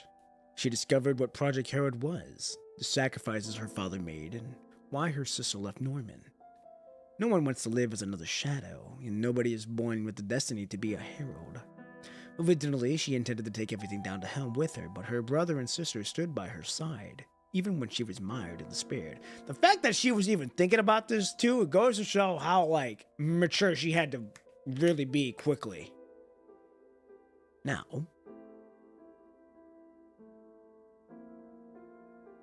It's time for us to settle the score, Grandfather. hey, that's what's up. Oh, shit, what time is it? 8:45? We got 15 minutes. We might be able to finish it here. We might be able to do it here. We might be able to do it here. I'm gonna hold in my piss and we can do this. All right, here we go. Episode 15. I don't know. Fuck, I don't know. I think there's 3 more chapters. I need to check. We're 82. Ooh, I don't know if we're gonna be able to finish it. I don't know if we're gonna be able to finish it, but we're gonna get close. We're gonna get damn close. Okay, we're gonna do this one and then that'll probably be it for the stream. All right, here we go. Episode 15, The Will of Civilization. We are Teddy. Here we go. Just as the information from Liv reported, once you entered the designated area on the map, your communications with Babylonia began to falter. Seems like the punishing virus is disrupting our comms again. Really? Has this happened before? Whatever the virus level spiked previously, we encountered similar disruptions, though this was never this severe. We've only just keep communicating because we've only just been keeping communication going because I boosted the channel's output frequency. I'm not sure if it'll still hold up if we go any deeper. She adds, furrowing her brows.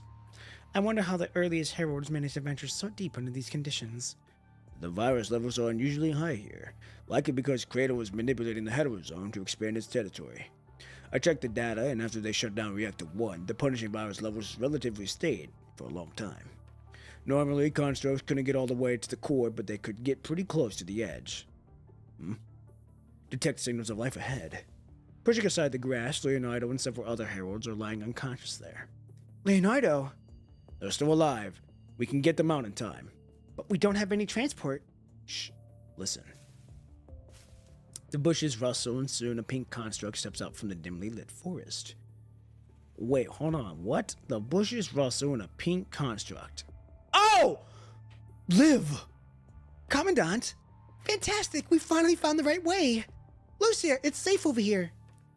Lucia, looking battered, walks out, followed by a group of disheveled refugees. Commandant, it's too dangerous here. You shouldn't be... Despite the joy in her eyes, Lucia's brow is furrowed with concern. Which I appreciate, because we can't have our guard down yet.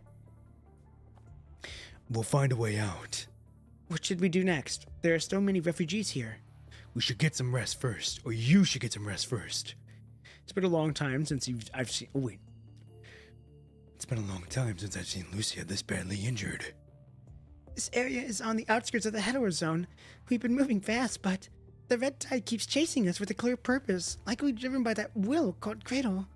We just set up camp nearby when I heard some noises over there and came to check. You did well, ladies. Leave the rest to me. You instruct Lee and Liv to help Lucia move the unconscious herald to the nearby safe zone while Teddy stays behind to care for the other wounded constructs and refugees. With a blank expression, Teddy flips through the data Liv sent from Reactor 1. So, this is what the old man has been after all this time, Dominique's legacy? Hasn't Norman ever gotten their hands on this type of data? No, they haven't. Even with their most advanced construct, the latter batches of heralds never reached this far. Norman went to great lengths to acquire what they called Dominique's legacy, but it is just bits and pieces of data from the soldiers and researchers who went with Dominic and never returned. And what we have in our hands now, the real Dominique's legacy, is just a shutdown manual for the zero-point reactor. Oh, that's huge. That's huge. I disagree with their actions and I can't make sense of their motives. Anyway, I can't support Norman Project Herald. We should be digging into the root causes, not just searching for an answer. Humanity can't keep relying on a legend to guide us forward. Very true. Correct. I can't deny Dominique's past brilliance, but Dominique is history now. Or is he? Civilization thrives because we keep building on the achievements of those before us, aiming even higher. Dwelling on the past and old beliefs won't help us move forward. Only those old-timers, ravished and deluded, will cling to these outdated legends. She taps on the terminal to discuss shutting down the files. Maybe one day we'll go back to the city where Reactor 1 stands. But our purpose would be to piece together history to understand the events that unfold there. Not to build on the sacrifices of the past or to chase legends buried in its ruins. Civilization must keep moving forward.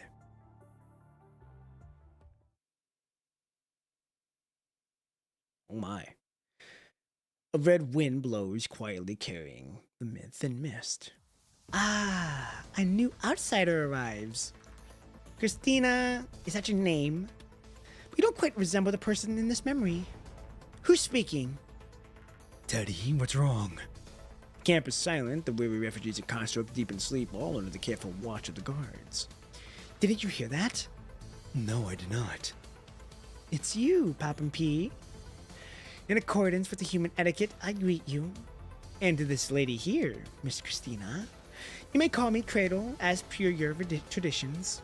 There's no Christina here, no matter where you got that name from. So, in human society, you simply abandon your own names? Interesting. Refugees aura farming. The purple grass seed quietly grows and mist slowly spreads. Cradle!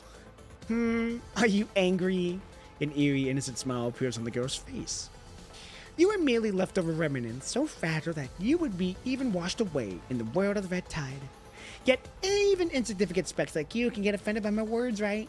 She seems to have become more skilled at using her language. There are no leftover remnants. Every individual is unique. Humanity's splendor shines because countless lives thrive here, regardless of the strength or weakness, weather or poverty. Life. Indeed, it's life that allows civilization to endure. But is life deemed useless? Is still worth mourning? There's no such thing as useless life. The most useless one here is probably just you, made solely a punishing virus. It's an emotion I've never read before. I could spare them, but come find me. Enter our domain. The girl's silhouette gradually fades. Let me touch your past. Let me see the true civilization that belongs to your kind. Oh, goddamn, I gotta fucking use the restroom out of the wazoo, but we gotta finish this fight. Holy shit, we actually fighting her? Hold on. Crazy cutscene. Oh, what is that instrument called? Oh my. Alright, time to fight. Oh, she's talking. She's talking as we hit her? What? Nani? Simulated found the fact trace erased. Found the fact rise and fall are an inevitable pattern. Bop. You're just running away. I have no clue what you're doing right now. Ah! Hit him with a 1-2 zag. A harp. Yes, that's what it is. No hit run. Let's go. I don't know if we're going to be able to do that. We're going to see. We're going to try it in one life, though. Trace array. Simulating attacks. Ooh, we parried. Nice. Trace erased. Not too shabby. Now, let me Get out of here. Holy shit. Trace erased. Is this I like the battle game music. Battle game music go crazy. Oh, we got hit. found the bug? Oh, we got. Oh wait, she's a healer. I'm like, wait a minute, what? We didn't die. Oh, nice. Hey! Oh, we broke her fucking harp.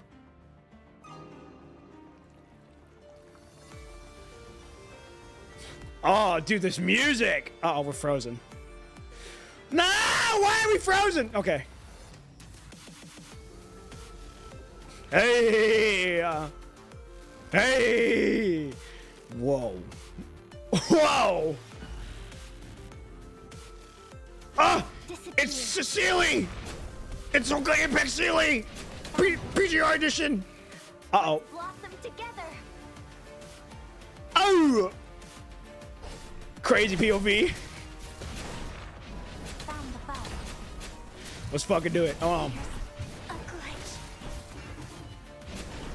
Woo!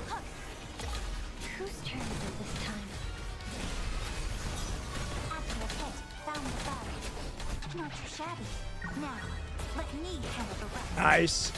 Nice. Touch your past. Is this the new knowledge? Trace hook. Okay. Almost broke the... There we go, nice. Found the bug. Whose turn is it this time? Okay. Almost got her.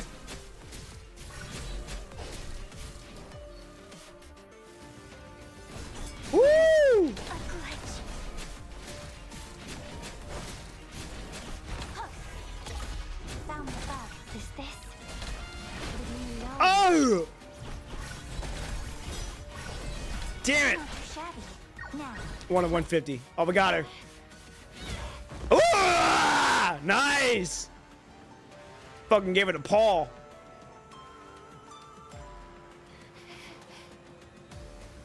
I suppose the time has not yet arrived. Oh my god, the lip sync is in sync. He still deceived me. Hey, War is bound to come with the birth of a civilization. I will wait for a new opportunity. Interesting, interesting, interesting. The vibrant red tide fades, leaving behind Kratos' dissipating shadow. Damn it! Are you some indestructible sewer creature? No, I'm not gonna lie. I like this design more than her other one. I'm not gonna lie. This is really clean. I really like the red ends, red matching the black with the red. Very, very nice character design. Your strength is below my expectations. I also dread that one on the outskirts, the more powerful construct within human civilization. One on the outskirts. You talking about Lee? It turns out my adversaries aren't just you.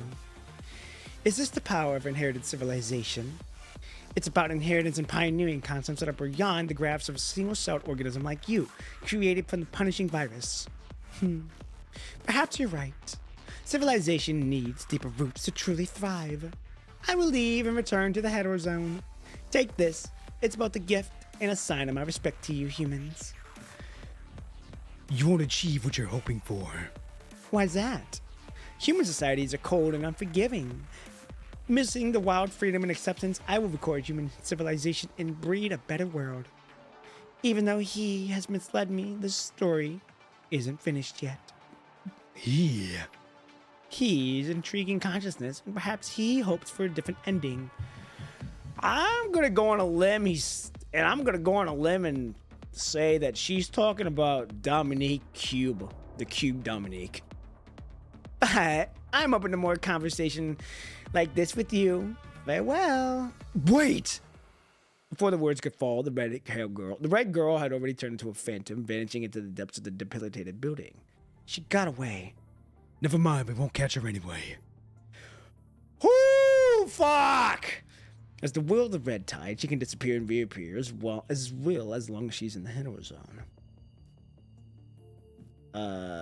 You will see this design more later. Nice. Can't wait. The density of the punishing virus has decreased. Need another shot of serum? No, I'm fine. Thank you, though.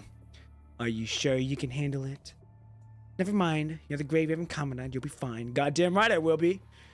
Despite her reassurance, Teddy checks the readings on her protective suit again, only showing the spare serum once she is sure there is no errors. What's next? We must be close to the center of Reactor 1, right?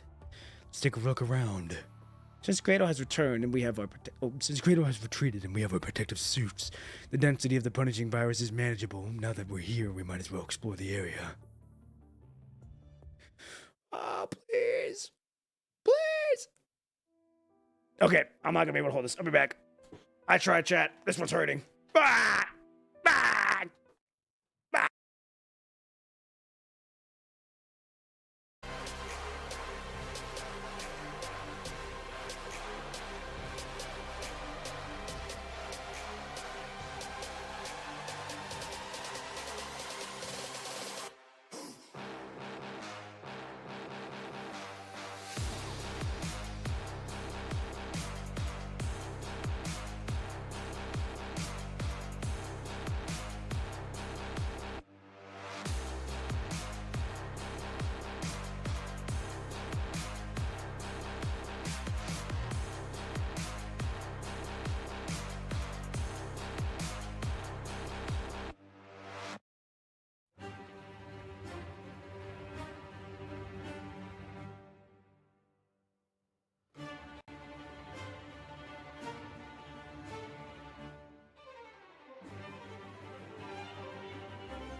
Whew, I feel so much better, chat. Whew. Alright, let's finish this. Let's finish this episode. And then that'll be it for the stream. She could also mean the Emperor since they're working together. True. Could be the Emperor's on top of that. Alright, here we go. The city, once bustling with life, is now overrun with weeds. The robot that used to guard the library stands silently, rust forming on its body from the wind and rain.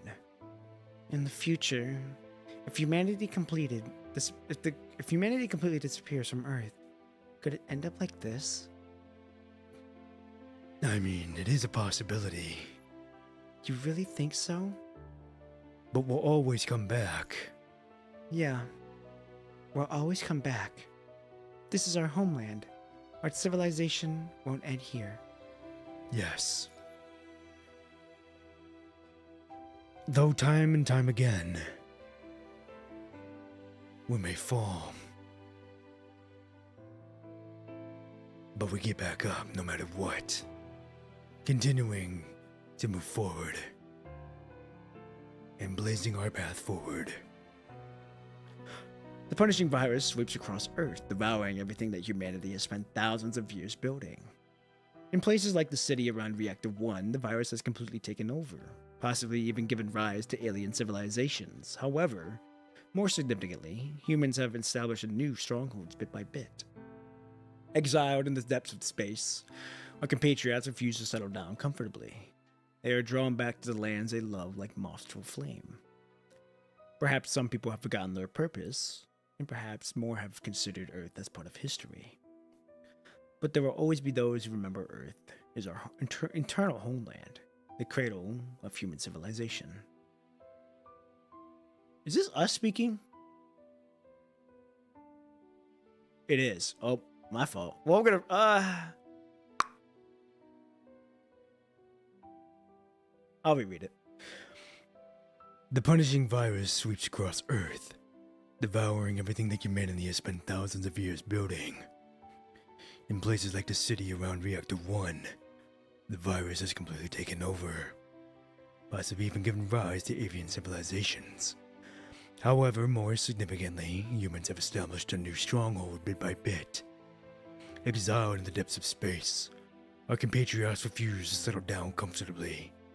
They are drawn back to the lands they love like moths to a flame. Perhaps even some people have forgotten their purpose, and perhaps even more have considered Earth as part of history. But there will always be those who remember that Earth is our eternal homeland, the cradle of human civilization. May you all return home, safe and sound.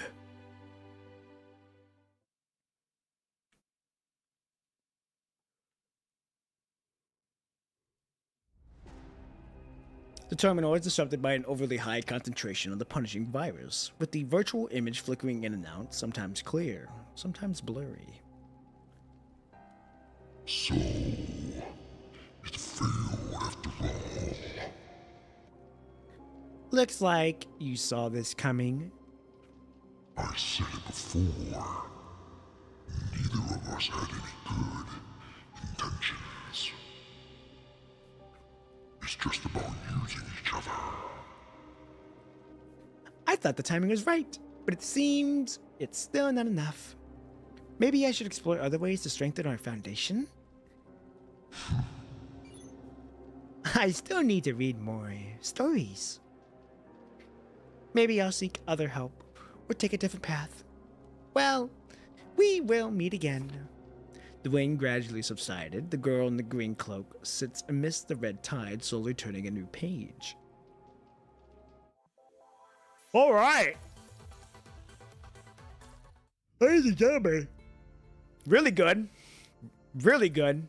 We're not done yet, even though I'm not going to be able to finish it this stream. We're going to have to finish it tomorrow on Thursday. But I'm excited to see these next two episodes. Definitely going to be interesting on how that's going to go. Super excited for that. Anywho, that's going to be it for the stream, ladies and gentlemen. We're going to finish it Thursday. So when I start Thursday, I'll do my quick intro, but we're going straight into it. So that way we can get started with Stars Ensnared, Luna's chapter. Can't wait for that. So it's going to be a great one. Great stream as always. It's been a peak stream. Hey, this has been a great stream. Y'all like I said, y'all saw the pure reaction when it comes to like siblings and like all the shit like that. So I'm super grateful that I get to stream, that you guys get to see this. I don't take this for granted at all. It's been a lot of fun so far streaming this game for 6 months, and we still got so many more chapters to get through. We still got the floating records that we got to get done, and the rest of the main chapter. So it's gonna be a fun stream, gonna be a great journey. I can't wait. Once this chapter's over, I will get started back on the long form videos, so be on the lookout for that. And yeah, like things are finally starting to move again. We're getting our momentum, and the train's moving again. And like I said, I'm working a lot of things on the back end on content right now, so that way when the timing is right and things are ready to roll, y'all gonna see some crazy shit happening. But I ain't gonna say nothing right now. I just know that there's some stuff going on the back end. So, anywho, with that being said, I don't want to waste any more of you all's time. Thank you all so much for being on the stream. I thank you all so much, ladies and gentlemen. Thursday, 6 a.m. Central Standard Time. We finish chapter 28 or 29 and go into chapter 30. Until then, I'll see you then. I'm out, ladies and gentlemen. Peace!